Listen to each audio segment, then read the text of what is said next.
ಶ್ರುತಿಸ್ಮೃತಿಪುರಾಣಾನಾಂ ನಮಾಮಿ ಭಗವತ್ಪಾದ ಶಂಕರಂ ಲೋಕಶಂಕರಂ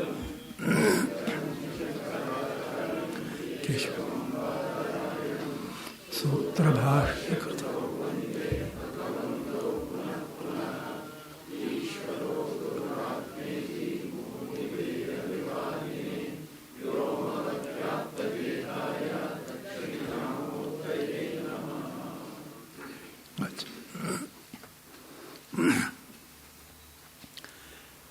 ನಿನ್ನೆ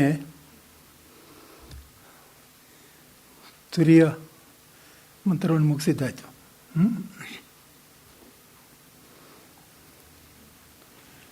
ಅಲ್ಲಿ ಮುಖ್ಯವಾಗಿ ಇನ್ನೊಂದು ಸಲ ಗಮನಿಸ್ಬೋದು, ಬಹಿಷ್ಪ್ರಜ್ಞತ್ವ, ಸ್ಥೂಲ ಬುಕ್ ಇದೆಲ್ಲ ಅವಿದ್ಯಾಕಲ್ಪಿತ. ಇನ್ನು ಬಾಕಿ ಜಾಗೃತ, ಸ್ವಪ್ನ, ಸುಷುಪ್ತಿ ಉಂಟಾಗುವ ಕ್ರಮಗಳು ಅದೆಲ್ಲ ಏನಿದೆ, ಸ್ಥಾನಧರ್ಮ ಏನಿದೆ, ಸ್ಥಾನಧರ್ಮ ಅನ್ನೋದು ವ್ಯಾವಹಾರಿಕ ಸತ್ಯಗಳು. ವ್ಯಾವಹಾರಿಕ ಸತ್ಯ ಅಂದ್ರೇನು? ಅದರಲ್ಲಿ ಬ್ರಹ್ಮ ಇದೆ. ಬಹಿಷ್ಪ್ರಜ್ಞತ್ವದಲ್ಲಿ ಬ್ರಹ್ಮ ಇಲ್ಲ, ಸುಮ್ಮನೆ ನಾನು ಮಾಡಿರೋದು ಒಂದು ಕಲ್ಪನೆ ಅಷ್ಟೆ. ಅಂದ್ರೇನು? ಒಡವೆ ಮಾಡಿದಾಗ ಚಿನ್ನ ಇಲ್ಲದೆ ಇರೋ ಒಡವೆ ಯಾವುದು ನಾವು ಮಾಡ್ಕೊಂಡಿರೋ ಕಲ್ಪನೆ, ಬಹಿಷ್ಪ್ರಜ್ಞಾ ಸ್ಥೂಲಬೇಕು ಅನ್ನೋದು, ಅದು ಚಿನ್ನ ಇರೋ ಒಡವೆ ಅಲ್ಲ. ಅಂದರೆ ಭಗವಂತನ ಪ್ರಾಣಶಕ್ತಿ, ಪ್ರಕೃತಿ, ಪರಾಪ್ರಕೃತಿ, ಅಪರಾಪ್ರಕೃತಿ ಎರಡು ಸೇರ್ಕೊಂಡು ಆಗ್ತಾ ಇರೋ ವ್ಯವಹಾರ ಅದು. ಗೊತ್ತಾ? ಇವಾಗ ಇದನ್ನು ಬಿಡಬೇಕು. ಇದನ್ನು ಇವಾಗ ಬಹಿಷ್ಪ್ರಜ್ಞತ್ವನೇ ಬಿಟ್ಬಿಟ್ರೆ ಅದು ಹೋಗ್ಬಿಡುತ್ತೆ, ಅದು ಹೋಗ್ಬಿಡುತ್ತೆ ಅಂತಿಲ್ಲ. ಅದನ್ನು ಪ್ರತ್ಯೇಕವಾಗಿ ತೆಗಿಬೇಕು. ಇವಾಗ ನೋಡಿ, ಬಹಿಷ್ಪ್ರಜ್ಞತ್ವ ಹೋದ್ಕೊಳ್ಳಿ, ಅದು ಹೋಗ್ಬಿಡ್ತು ಅಂತ ಇಟ್ಕೊಳ್ಳಿ. ಪ್ರಪಂಚ ವಿಲಯ ಅಂತೀರ ನಮ್ಮೇಲೆ ನೋಡಿ. ಪ್ರಪಂಚ ವಿಲಯ ಅಂತ ಹೇಳಿದೆಯಲ್ವ? ಪ್ರಪಂಚ ವಿಲಯ ಅಂದರೆ ಈ ಪ್ರಪಂಚವನ್ನು ಉಪಶಮನ ಮಾಡಬೇಕು, ವಿಲಯ ಮಾಡಬೇಕು ಅಂತ ಹೇಳಿದೆಯಲ್ವ? ಬಹಿಷ್ಪ್ರಜ್ಞತ್ವ ಹೋದ್ಕೊಳ್ಳೆ ಪ್ರಪಂಚ ಹೋಗ್ಬಿಟ್ರೆ ಆಮೇಲೆ ಏನಿದೆ ಪ್ರಪಂಚ ವಿಲಯ ಮಾಡೋದು? ಅರ್ಥ ತಾನೆ ಹೇಳಿರೋ ಪಾಯಿಂಟ್? ಪ್ರಪಂಚ ವಿಲಯ ಮಾಡೋದಿನ್ನೂ ಬಾಕಿ ಇದೆ. ಬಹಿಷ್ಪ್ರಜ್ಞತ್ವ ಹೋದ್ಮೇಲೂ ನಾವು ಪ್ರಪಂಚ ವಿಲಯ ಮಾಡೋದು ಬಾಕಿ ಇದೆ. ಹಾಗೇನೆ ಅಂತಃಪ್ರಜ್ಞತ್ವ ಹೋದ್ಮೇಲೂ ಪ್ರಪಂಚ ವಿಲಯ ಮಾಡೋದು ಬಾಕಿ ಇದೆ. ಹಾಗೇನೆ ಪ್ರಜ್ಞಾನಘಟತ್ವ ಹೋದ್ಮೇಲೂ ಪ್ರಪಂಚ ವಿಲಯ ಮಾಡಬೇಕು. ಇಷ್ಟೆಲ್ಲ ಹೋದ್ಮೇಲೆ ಪ್ರಪಂಚ ವಿಲಯ ಮಾಡಬೇಕು ಅಂತ ನಮ್ಗೆ ಗೊತ್ತಾಗುತ್ತೆ. ನೋಡಿ, ಪ್ರಪಂಚ ವಿಲಯ ಮಾಡಿದಾಗ ಏನಾಗುತ್ತೆ ಅಂದರೆ, ಪ್ರಪಂಚ ವಿಲಯ ಹೇಗೆ ಮಾಡೋದು ಅಂದರೆ, ನನ್ನ ಜ್ಞಾತೃತ್ವವನ್ನು ಬಿಡಬೇಕು. ಜ್ಞಾತೃತ್ವದ 3 ರೂಪಗಳು ಬಹಿಷ್ಪ್ರಜ್ಞತ್ವ, ಅಂತಃಪ್ರಜ್ಞತ್ವ, ಪ್ರಜ್ಞಾನಘಟತ್ವ. ಗೊತ್ತಾಗ್ತಾಯ್ಯ? ಜ್ಞಾತೃತ್ವವನ್ನು ಒಪ್ಕೊಂಡಿದ್ದೀನಿ ನಾನು, ಅವಿದ್ಯೆಯಿಂದ ಕಲ್ಪನೆ ಮಾಡ್ಕೊಂಡಿದ್ದೀನಿ. ಆ ಜ್ಞಾತೃತ್ವ 3 ರೂಪಗಳಲ್ಲಿ ಕಾಣಿಸ್ಕೊಳ್ಳುತ್ತೆ.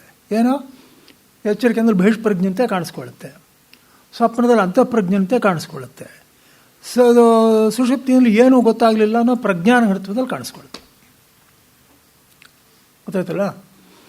ಆದ್ದರಿಂದ ಬಹಿಷ್ಪ್ರಜ್ಞೆ ಬಿಟ್ಟರೆ ಹೋಗ್ಬಿಡ್ತು ಅಂತಿಲ್ಲ. ಪೂರ್ತಿ ಜ್ಞಾತೃತ್ವವನ್ನು ಬಿಡಬೇಕಾದ್ರೆ ಈ 3 ಹೋಗಬೇಕು. ಜ್ಞಾತೃತ್ವವನ್ನು ಬಿಟ್ಟು ಪ್ರಪಂಚ ವಿಲಯ ಹೋಗುತ್ತೆ.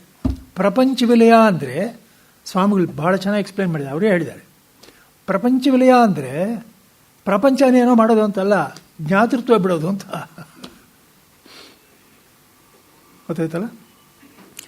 ಆದ್ದರಿಂದ ಇಲ್ಲಿ ಯಾವಾಗ ಅದು ಬಿಡ್ತೀವೋ ಅದು ಚತುರ್ಥ ಪಾದ.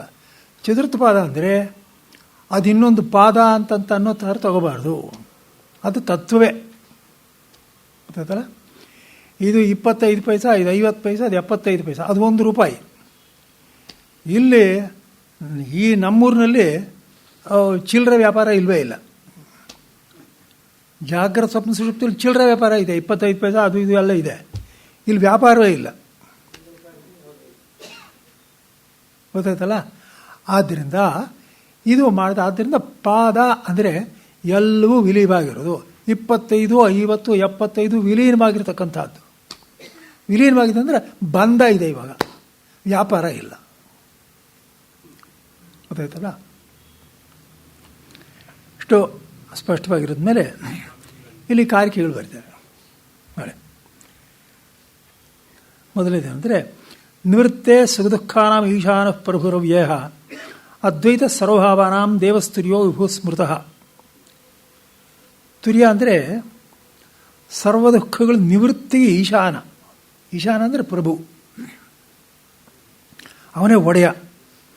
ಸರ್ವ ದುಃಖ ನಿವೃತ್ತಿಗಳು ಅವನೇ ಕಾರಣ, ಅವನಿಂದಲೇ ಆಗಬೇಕು. ಅವನು ಹೇಗಿದ್ದಾನೆ? ಅವ್ಯಯನು, ಪ್ರಭು ಅವ್ಯಯ. ಅವನು ಸರ್ವಭಾವಗಳಿಗೂ ಅದ್ವೈತನು. ಎಷ್ಟು ಸ್ಪಷ್ಟವಾಗಿದೆ ನೋಡಿ. ಭಾವಗಳು ಅಂದರೆ ಏನು ಗೊತ್ತೇನೋ? ವಿಶ್ವ ತೈಜಸ ಪ್ರಾಜ್ಞರೇ ಭಾವಗಳು. ಈ ಭಾವಗಳಿಗೆ ಅವನು ಅದ್ವೈತನು. ಯಾಕಂದರೆ ಒಂದು ಇದೊಂದು ಅವನಿಗಿಂತ ಬೇರೆಯಲ್ಲ. ಗೊತ್ತಾಗ್ತಾ ಇದೆಯಲ್ಲ? ಅಂತ ಒಂದು ಬೇರೆಯಲ್ಲ. ಅವನೇ ದೇವನು, ಅವನೇ ವಿಭು. ಇವರೊಬ್ಬರು ವಿಭು ಅಲ್ಲ. ನೋಡ್ಕೋದ್ರೆ ಈಶ್ವರನ ವಿಭುವೇ, ಎಲ್ಲೆಲ್ಲೂ ಇದ್ದಾನೆ. ಆದರೆ ನಂಗೆ ಗೊತ್ತಿಲ್ಲ ಅನಿಸಿಲ್ವನು? ನೋಡಿ, ಪ್ರಾಜ್ಞಾ ತೈಜಸ ವಿಶ್ವ ಎಂಬ ಸರ್ವ ದುಃಖಗಳ ನಿವೃತ್ತಿಗೆ ಈಶಾನನು ತುರೀನಾದ ಆತ್ಮ. ಜಾಗ್ರತ್ ಸ್ವಪ್ನ ಸುಷುಪ್ತಿಗಳಲ್ಲಿ ಅದೇ ಎಲ್ಲ ದುಃಖವನ್ನು ಪ್ರಧಾನವಾಗಿ ಅನುಭವಿಸ್ತೀವೋ ಇಲ್ವೋ? ಗೊತ್ತಲ್ಲ? ಆದ್ದರಿಂದ ಸರ್ವ ದುಃಖಗಳ ನಿವೃತ್ತಿ ಯಾವಾಗುತ್ತೆ? ಇವನು ತಿಳ್ಕೊಂಡ್ರೆ ಆಗುತ್ತೆ. ನೋಡಿ, ಅತಿಘ್ನಿ ಅಂತ ಹೇಳಿದೆ. ಯಾವುದಕ್ಕೆ? ಸುಷುಪ್ತಿಗೆ. ಸುಷುಪ್ತಿ ಅಂದರೆ ಎಲ್ಲ ದುಃಖಗಳ ನಿವಾರಣೆ. ಅಲ್ಲಿ ದುಃಖ ಅನ್ನೋದು ಇಲ್ಲವೇ ಇಲ್ಲ. ಅತಿಘ್ನಿ, ಅತಿಯಾಗಿ ಹೊರಟೋಗುತ್ತೆ. ಆದರೆ ಎದ್ಕೊಳ್ಳೆ ಪುನಃ ಬರುತ್ತೆ. ಇಲ್ಲಿ ಹಾಗಲ್ಲ. ಇಲ್ಲಿ ಹೇಳೋದು ಅನ್ನೋದೇ ಇಲ್ಲ. ನಾವು ಯಾವ ರೀತಿ ನಿದ್ದೆಯಿಂದ ಹೇಳ್ತೀವೋ ಹಾಗೆ ತುರಿಯನನ್ನು ಒಂದು ಸಾರಿ ತಿಳ್ಕೊಂಡ್ಮೇಲೆ ತುರಿಯನಿಂದ ಹೊರಗಡೆ ಬರೋದು ಅನ್ನೋದು ಇಲ್ಲವೇ ಇಲ್ಲ. ಗೊತ್ತಾಗ್ತಾ ಇದೆ? ಅದು ಆಕ ಇರೋದು. ಆಮೇಲೆ ಹೋಗೋದು ಬರೋದು ಒಂದೂ ಇಲ್ಲ. ಆದ್ದರಿಂದ ಏನಾಗಿದೆ ಅಂದರೆ ಎಲ್ಲ ದುಃಖಗಳು ನಿವೃತ್ತಿ ಆಗೋಗುತ್ತೆ. ಇನ್ನೊಂದ್ಸಲ ನೋಡಿ, ಸುಷುಪ್ತಿಯಲ್ಲಿ ದುಃಖಗಳು ನಿವೃತ್ತಿ ಆಗಿದೆ ದಿಟ. ಆದರೆ ಎದ್ದು ಕೂಡಲೇ ಪುನಃ ಬರುತ್ತೆ. ಆದರೆ ಇಲ್ಲಿ ಹೇಗೆ ಹೋಗುತ್ತೆ ಅಂದರೆ ಆತ್ಯಂತಿಕವಾಗಿ ಹೊಟ್ಟೋಗುತ್ತೆ, ತಿರ್ಗಾ ಬರೋದೇ ಇಲ್ಲ. ಅವನು ಈಶಾನು ಅಂದರೆ ಪ್ರಭು, ಅದರ ಅರ್ಥವೇ ಪ್ರಭು ಅಂತ. ದುಃಖ ನಿವೃತ್ತಿಯ ವಿಷಯಕ್ಕೆ ಶಕ್ತನಾಗಿರುತ್ತಾನೆ ಈ ತುರಿಯನು. ಅದಲ್ಲ ಅಂದರೆ ಅವನಿಂದಲೇ ಪಡ್ಕೊಳ್ಬೇಕು, ಬೇರೆ ಇನ್ಯಾವ ರೀತಿಯೂ ಪಡ್ಕೊಳ್ಳೋದಕ್ಕೆ ಸಾಧ್ಯವಿಲ್ಲ ಅಂತ. ಏಕೆಂದರೆ ಯಾತಿಕವನು ಇವನ್ನ ಅರ್ಥಕೊಳ್ಳುವುದರೇ ದುಃಖ ತೊಲಗುತ್ತೆ ಅಂದರೆ ಹೇಗೆ ಅಂದರೆ ಅವನು ಸವಿಯೋದಿಲ್ಲ. ಸುಷುಪ್ತಿನಲ್ಲಿ ಎಲ್ಲಿರೋ ವ್ಯತ್ಯಾಸ ನೋಡಿ. ಸುಷುಪ್ತಿನಲ್ಲಿ ನಿಜವಾಗಲೂ ನಾನು ದುಃಖದಿಂದ ಅಗುರವಾಗೇ ಇದ್ದೇನೆ. ಆಗಿದ್ರೂ ನಾನು ಯಾರು ಅಂತ ಗೊತ್ತಿಲ್ಲ. ದುಃಖವಾಗಿರೋ ಸ್ವರೂಪದಲ್ಲೇ ನಾನು ಇರೋದು, ನಾನು ಯಾರು ಅಂತ ಗೊತ್ತಿಲ್ಲ. ಅದಕ್ಕೋಸ್ಕರ ಎದ್ದ ಮೇಲೆ ವಾಪಸ್ ಬರುತ್ತೆ. ಆದರೆ ಇಲ್ಲಿ ಹಾಗಲ್ಲ. ಇಲ್ಲೇನಾಗಿದೆ ಅಂದರೆ ನಾನು ಯಾರು ಅಂತ ಇವಾಗ ಅರಿತುಕೊಂಡ್ಬಿಟ್ಟೆ. ಇದು ಬಹಳ ಸಟ್ಲಾಗಿದೆ ಈ ಪಾಯಿಂಟು, ಹುಷಾರಕ್ಕೆ ನೋಡಬೇಕು. ನಿಜವಾಗಲೂ ಸುಷುಪ್ತಿನಲ್ಲಿರೋದೇ ಬ್ರಹ್ಮವು, ಅದೇ ತುರಿವು. ಇದು ಚೆನ್ನಾಗಿ ಮಾಡ್ಕೊಳ್ಳಿ, ಸಂಶಯ ಇಲ್ಲ ಅದರಲ್ಲಿ. ಆದರೆ ನನಗೆ ಗೊತ್ತಿಲ್ಲ. ನನಗೆ ಗೊತ್ತಿಲ್ಲ ಅಂದರೆ ಯಾರು? ಈ ನಾನು ಬಹಿಷ್ಪ್ರಜ್ಞನು, ಈ ಎಚ್ಚರಿಕೆಯಲ್ಲಿರೋ. ಈ ಎಚ್ಚರಿಕೆ ಇರೋ ನನಗೆ ಗೊತ್ತಿಲ್ಲ. ಗೊತ್ತಿಲ್ಲ ಅಂತ ಹೇಳೋವರೆಗೆ ಇಲ್ಲಿ ಗೊತ್ತಿಲ್ಲ ಅಲ್ಲಿ ಗೊತ್ತಿದೆ ಅಂತಲ್ಲ. ಗೊತ್ತಾಯ್ತಾ? ಆದ್ದರಿಂದ ದುಃಖ ಹೋಗೋದಕ್ಕೆ ಸುಮ್ಮನೆ ಸುಖ ಸಾಮ್ರಾಜ್ಯದಲ್ಲಿ ನಾನು ಮುಳುಗಿದ್ರೆ ಸಾಲದು. ನಾನು ಹೇಳೋನಲ್ಲ ಅಂತ ಗೊತ್ತಾಗಬೇಕು. ಅಂದ್ರೇನು? ತಿಳ್ಕೊಳ್ಬೇಕು ನಾವು. ಇಲ್ಲಿ ಹೋದರೆ ನೋಡಿ, ನಾವೇ ನೋಡಿ, ನಿಜವಾಗಲೂ ಬ್ರಹ್ಮದಲ್ಲೇ ಒಂದಾಗಿ ಸುಖವನ್ನು ಅನುಭವಿಸ್ತಾ ಇದ್ದರೂ ಕೂಡ ನಾವು ಏನು ತಿರ್ಗಾ ಬೆಳಗ್ಗೆ ಅದ್ರ ಬಗ್ಗೆ ಯೋಚನೆಯೇ ಇಲ್ಲ. ತಿರ್ಗಾ ಬರ್ತೀವಿ ದುಃಖಕ್ಕೆ. ಎಷ್ಟೋ ಸಲ ಪಾಪ ತುಂಬ ದುಃಖದಲ್ಲಿರೋರು ಆಯಾಸ ಪಟ್ಬಿಟ್ಟು ಮಲಗಿಬಿಟ್ಟಿರ್ತಾರೆ. ಅವ್ರನ್ನ ಎಬ್ಬಿಸ್ಬೇಡ್ರಿ ಪಾಪ, ತಿರ್ಗಾ ಎದ್ರೆ ಅಳ್ತಾರೆ ಅಂತಾರೆ. ಇಲ್ಲಪ್ಪ, ನಾವು ನೋಡ್ತೀವಿ ಅಲ್ಲ ಅದನ್ನು. ಆದ್ದರಿಂದ ಏನು ಅಂದರೆ ಸುಮ್ಮನೆ ಅಲ್ರ ಮುಳುಗೋಗೋದ್ರಿಂದ ಬಂದ್ಬಿಡ್ತು ಅಂತ ಅಲ್ಲ. ಪ್ರಪಂಚ ಸಂಬಂಧ ಇಲ್ಲದೆ ಇದ್ದರೆ ನಾನು ಸುಖ ಅಂತಲ್ಲ. ಅಲ್ಲಿ ಸಂಬಂಧ ಇಲ್ಲ, ಆದರೂ ಸುಖವಾಗಿಲ್ಲ, ಎದ್ಬಿಡ್ತೀನಿ ನಾನು. ಆದ್ದರಿಂದ ಇಲ್ಲಿ ಏನು ಅಂದರೆ ಅಲ್ಲಿರೋ ನಾನು ಭಗವಂತನು ಬ್ರಹ್ಮ ಅಂತ ತಿಳ್ಕೊಂಡ್ರೆ ಆಮೇಲೆ ಸುಷುಪ್ತಿನೂ ಇಲ್ಲ. ಸುಷುಪ್ತಿನೇ ಇಲ್ಲ ಆದ್ಮೇಲೆ ಇನ್ನೆಲ್ಲಿ ಬರುತ್ತೆ ದುಃಖ ಅನ್ನೋದು? ಸುಷುಪ್ತಿನೂ ಇಲ್ಲ, ಜಾಗೃತಿ ಇಲ್ಲ, ಸ್ವಪ್ನವೂ ಇಲ್ಲ. ಆದ್ದರಿಂದ ಅರಿತುಕೊಳ್ಳೋದ್ರಿಂದಲೇ ದುಃಖ ತೊಲಗುತ್ತದೆ. ಇದನ್ನು ಅನೇಕ ಸಲ ಹೇಳಿದ್ದೀನಿ. ಯಾವುದೇ ಮಂತ್ರ ನೋಡಿ, ವೇದ ವೇದ ವೇದ ಅಂತ ಬರ್ತೀವಿ ವಿನಃ ಸುಮ್ಮನೆ ಕುರು ಕುರು ಅಂತ ಮಾಡು ಅಂತ ಏನು ಬಂದಿಲ್ಲ, ತಿಳ್ಕೊ ಅಂತಲೇ ಬಂದಿರೋದು. ಎಲ್ಲ ಮಂತ್ರದಲ್ಲೂ ಅದೇ ಅದಲ್ಲ. ಅವ್ಯಯನು ಎಂದರೆ ಸವಯುವುದಿಲ್ಲ. ಸುಷುಪ್ತಿಯಲ್ಲಿ ಸವದು ಹೋಗುತ್ತೆ, ತಿರ್ಗಾ ಬಿಡ್ತೀವಿ. ಸ್ವರೂಪವನ್ನು ಬಿಟ್ಟು ಹೋಗುವುದಿಲ್ಲ. ಸುಷುಪ್ತಿಯಲ್ಲಿ ಬಿಟ್ಟು ಹೋಗ್ತೀವಿ. ವ್ಯತ್ಯಾಸ ಗೊತ್ತಾಗ್ತದೆ ಸುಷುಪ್ತಿಗೂ ತಿರಿಯಕ್ಕೂ ಅಭಿಪ್ರಾಯ. ಇದು ಹೇಗೆ ಎಷ್ಟು ಬಿಟ್ಟು ಹೋದ್ರೆ ಹೇಗೆ ಅಂದರೆ, ಇವನು ಇದು ಕಾರಣ ನೋಡಿ. ಏನ್ರಿ, ನಾನು ಅಲ್ಲೇ ಇದ್ರೂ ನನ್ನ ದುಃಖ ತಪ್ಪಲಿಲ್ಲ, ಅಲ್ಲೇ ಇದ್ದೀನಿ ಒಳಗಡೆ. ಆದರೆ ಇವ್ನು ತಿಳ್ಕೊಂಡ್ಬಿಟ್ರೆ ದುಃಖ ಪೂರ್ತಿ ಹೊರಟೋಗುತ್ತಲ್ಲ. ಅದು ಹೇಗೆ ಅಂದರೆ, ಪುನಃ ವಾಪಸ್ ಬನ್ನಿ. ದುಃಖ ಯಾವಾಗ ಉಂಟಾಗ್ತಾ ಇದೆ ಅಂದರೆ, ಪ್ರಪಂಚದೊಡನೆ ನನಗಿರೋ ವ್ಯವಹಾರದಿಂದ ತಾನೇ ಉಂಟಾಗ್ತಾ ಇದೆ. ಅಲ್ಲಿಗೇನಾಯಿತು? ಪ್ರಪಂಚ ನಾನು ಬೇರೆ ಅಂತ ಇಟ್ಕೊಳ್ತಾನೆ ವ್ಯವಹಾರ ಆಗ್ತಾ ಇದೆ. ಎಚ್ಚರ ಜಾಗ್ರತ ಸ್ವಪ್ನ ಸುಷುಪ್ತಿಗಳು ನನಗಿಂತ ಬೇರೆ ಅಂತ ತಿಳ್ಕೊಳ್ತಾನೆ ಬರ್ತಾ ಇದೆ. ಏನೂ ಇಲ್ಲ. ಅವಸ್ಥೆಗಳಾಗಲಿ ವಸ್ತುಗಳಾಗಲಿ ಏನೇ ಆಗಲಿ, ಅವನು ಸರ್ವಭಾವಗಳಿಗೂ ಅದ್ವೈತನಾಗಿರುವುದರಿಂದ ತುರಿನ್ ಏನಾಗಿದ್ದಾನೆ? ಅವನೇ ಇರೋದು, ಎಲ್ಲಾದರೂ ಅವನೇ ಇರೋದು. ಆದರೆ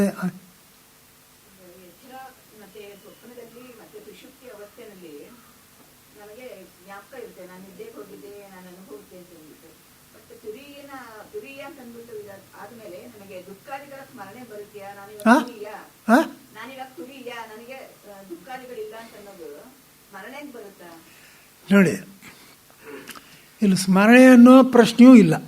ಯಾಕೆ? ಏನಾದರೂ ಇದ್ದಿರೋ ತಾನೇ ಸ್ಮರಣೆಗೆ ಬರೋದು? ಏನೂ ಇಲ್ಲ. ಎಲ್ಲಿವರೆಗೆ ನಾಶವಾಗುತ್ತೆ ಅಂದರೆ, ಅಧ್ಯಾಸ ಕಾಲದಲ್ಲಿ ಏನೇನು ಭಾವಗಳಿತ್ತೋ, ನಾನು ಸುಖಿ, ನಾನು ದುಃಖಿ, ನಾನು ಗಂಡಸು, ನಾನು ಹೆಂಗಸು, ನಾನು ಇಂಥವ್ರ ತಾಯಿ, ಇಂಥವ್ರ ಮಗಳು, ಇಂಥವ್ರ ಸೊಸೆ, ಒಂದೂ ಇರಲ್ಲ. ಸ್ಮೃತಿ ಏನು ಬಂತು? ಸಂಬಂಧ ಇದ್ದಿರ್ತಾನೆ, ಸ್ಮೃತಿ ಒಂದೂ ಇರಲ್ಲ. ಅಧ್ಯಾಸ ಕಾಲದಲ್ಲಿ ಬರೋ ಭಾವಗಳು ಒಂದೂ ಇರಲ್ಲ. ಗೊತ್ತಾಯ್ತಲ್ಲ?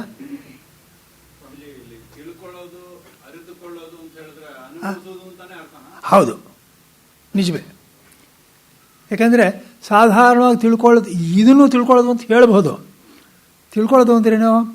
ಇಲ್ಲಿ ತಿಳ್ಕೊಳ್ಳುವಾಗ ಬೇರೆ ಇದರಲ್ಲಿ ದ್ವೈತವಿದೆ, ಅಲ್ಲಿ ತಿಳ್ಕೊಳ್ಳುವಾಗ ದ್ವೈತವಿಲ್ಲ. ಆದರೂ ತಿಳ್ಕೊಳ್ಳೋದು ಅನ್ನೋದು ಇದೆ. ಇವಾಗ ಏನಮ್ಮ? ಹಾಂ,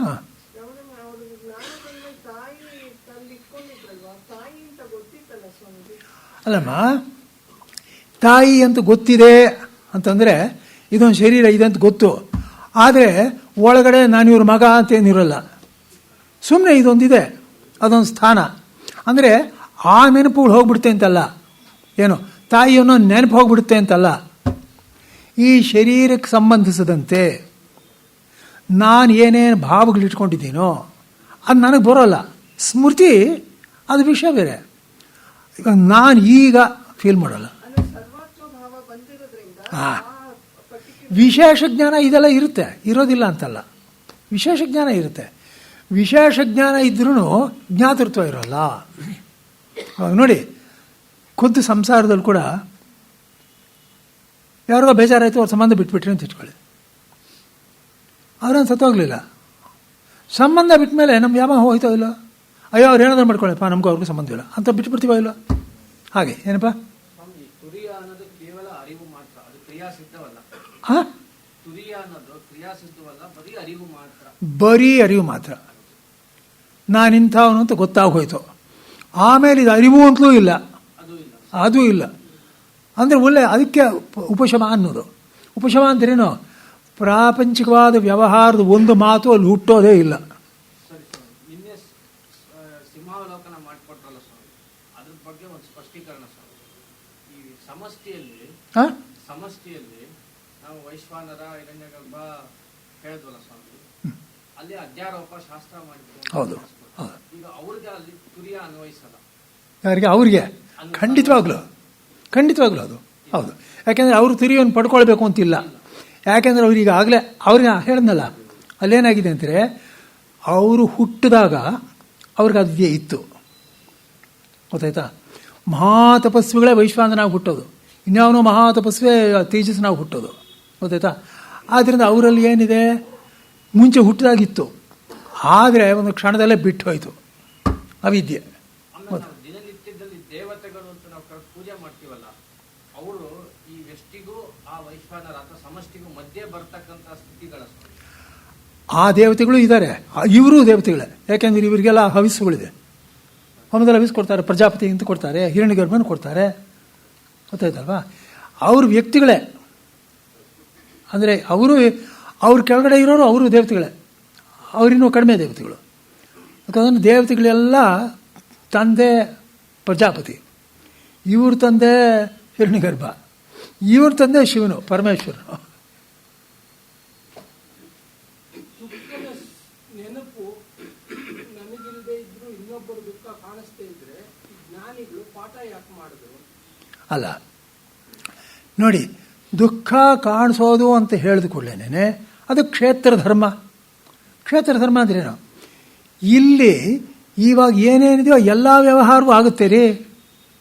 ಏನೇನು ವ್ಯವಹಾರ ಇದು ಎಲ್ಲ ಆಗುತ್ತೆ. ಇನ್ನು ನಂದು ಅಂತ ಇರೋಲ್ಲ, ನಾನು ಮಾಡ್ತಾ ಇದ್ದೀನಿ ಅಂತ ಇರೋಲ್ಲ.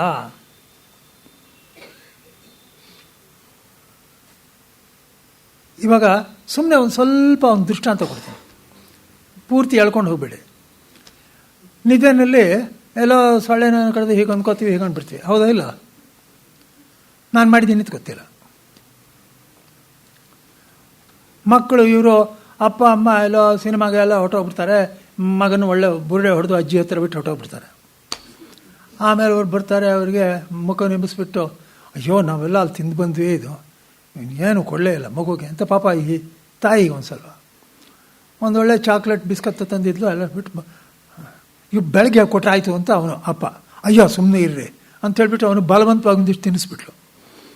ಆ ಚಾಕ್ಲೇಟು ಅಲ್ಲಿ ಕವರ್ ಅಲ್ಲಿ ಬಿಸಾಕ್ಬಿಟ್ಟು ಬೆಳಗ್ಗೆ ಅವನು ಎದ್ದು ತಿಂದಾಕ್ಬಿಟ್ಟ. ಬೆಳಗ್ಗೆ ಎದ್ಬಿಟ್ಟು ಹೇಳ್ದ, ಎಲ್ಲ ಹೊರಗಡೆ ಅವಾಗೆಲ್ಲ ಇದು ಮಾಡ್ಕೊಂಬಂದಿದ್ದು ಅಲ್ಲದೆ ಮನೆ ಒಳಗಡೆ ಬಂದು ಚಾಕ್ಲೇಟು ಬೇರೆ ತಿಂದಿದ್ದೀರಾ ನೀವು ಅಂತ ಅಮ್ಮ ಅಪ್ಪನೂ ತೆಗೆಸ್ಕೊಂಡ. ಅಂದ್ರೇನು, ಅವನು ತಿಂದಿದ್ರೂ ಅವನು ಗೊತ್ತಿಲ್ಲ, ಗೊತ್ತಾಯ್ತಲ್ವ? ಈ ಸುಮ್ಮನೆ ದೃಷ್ಟಾಂತಕ್ಕೆ ನಿಮ್ಮೊಂದು ಭಾವಕೋಸ್ಕರ ಕೊಟ್ಟೆ. ಇಲ್ಲಿ ವ್ಯವಹಾರ ಆಗ್ತಾ ಇದ್ರೂ ನಾನು ಮಾಡಿದೆ ಅನ್ನೋದಿಲ್ಲ, ಅದೊಂದೇ ಹೋಗೋದು.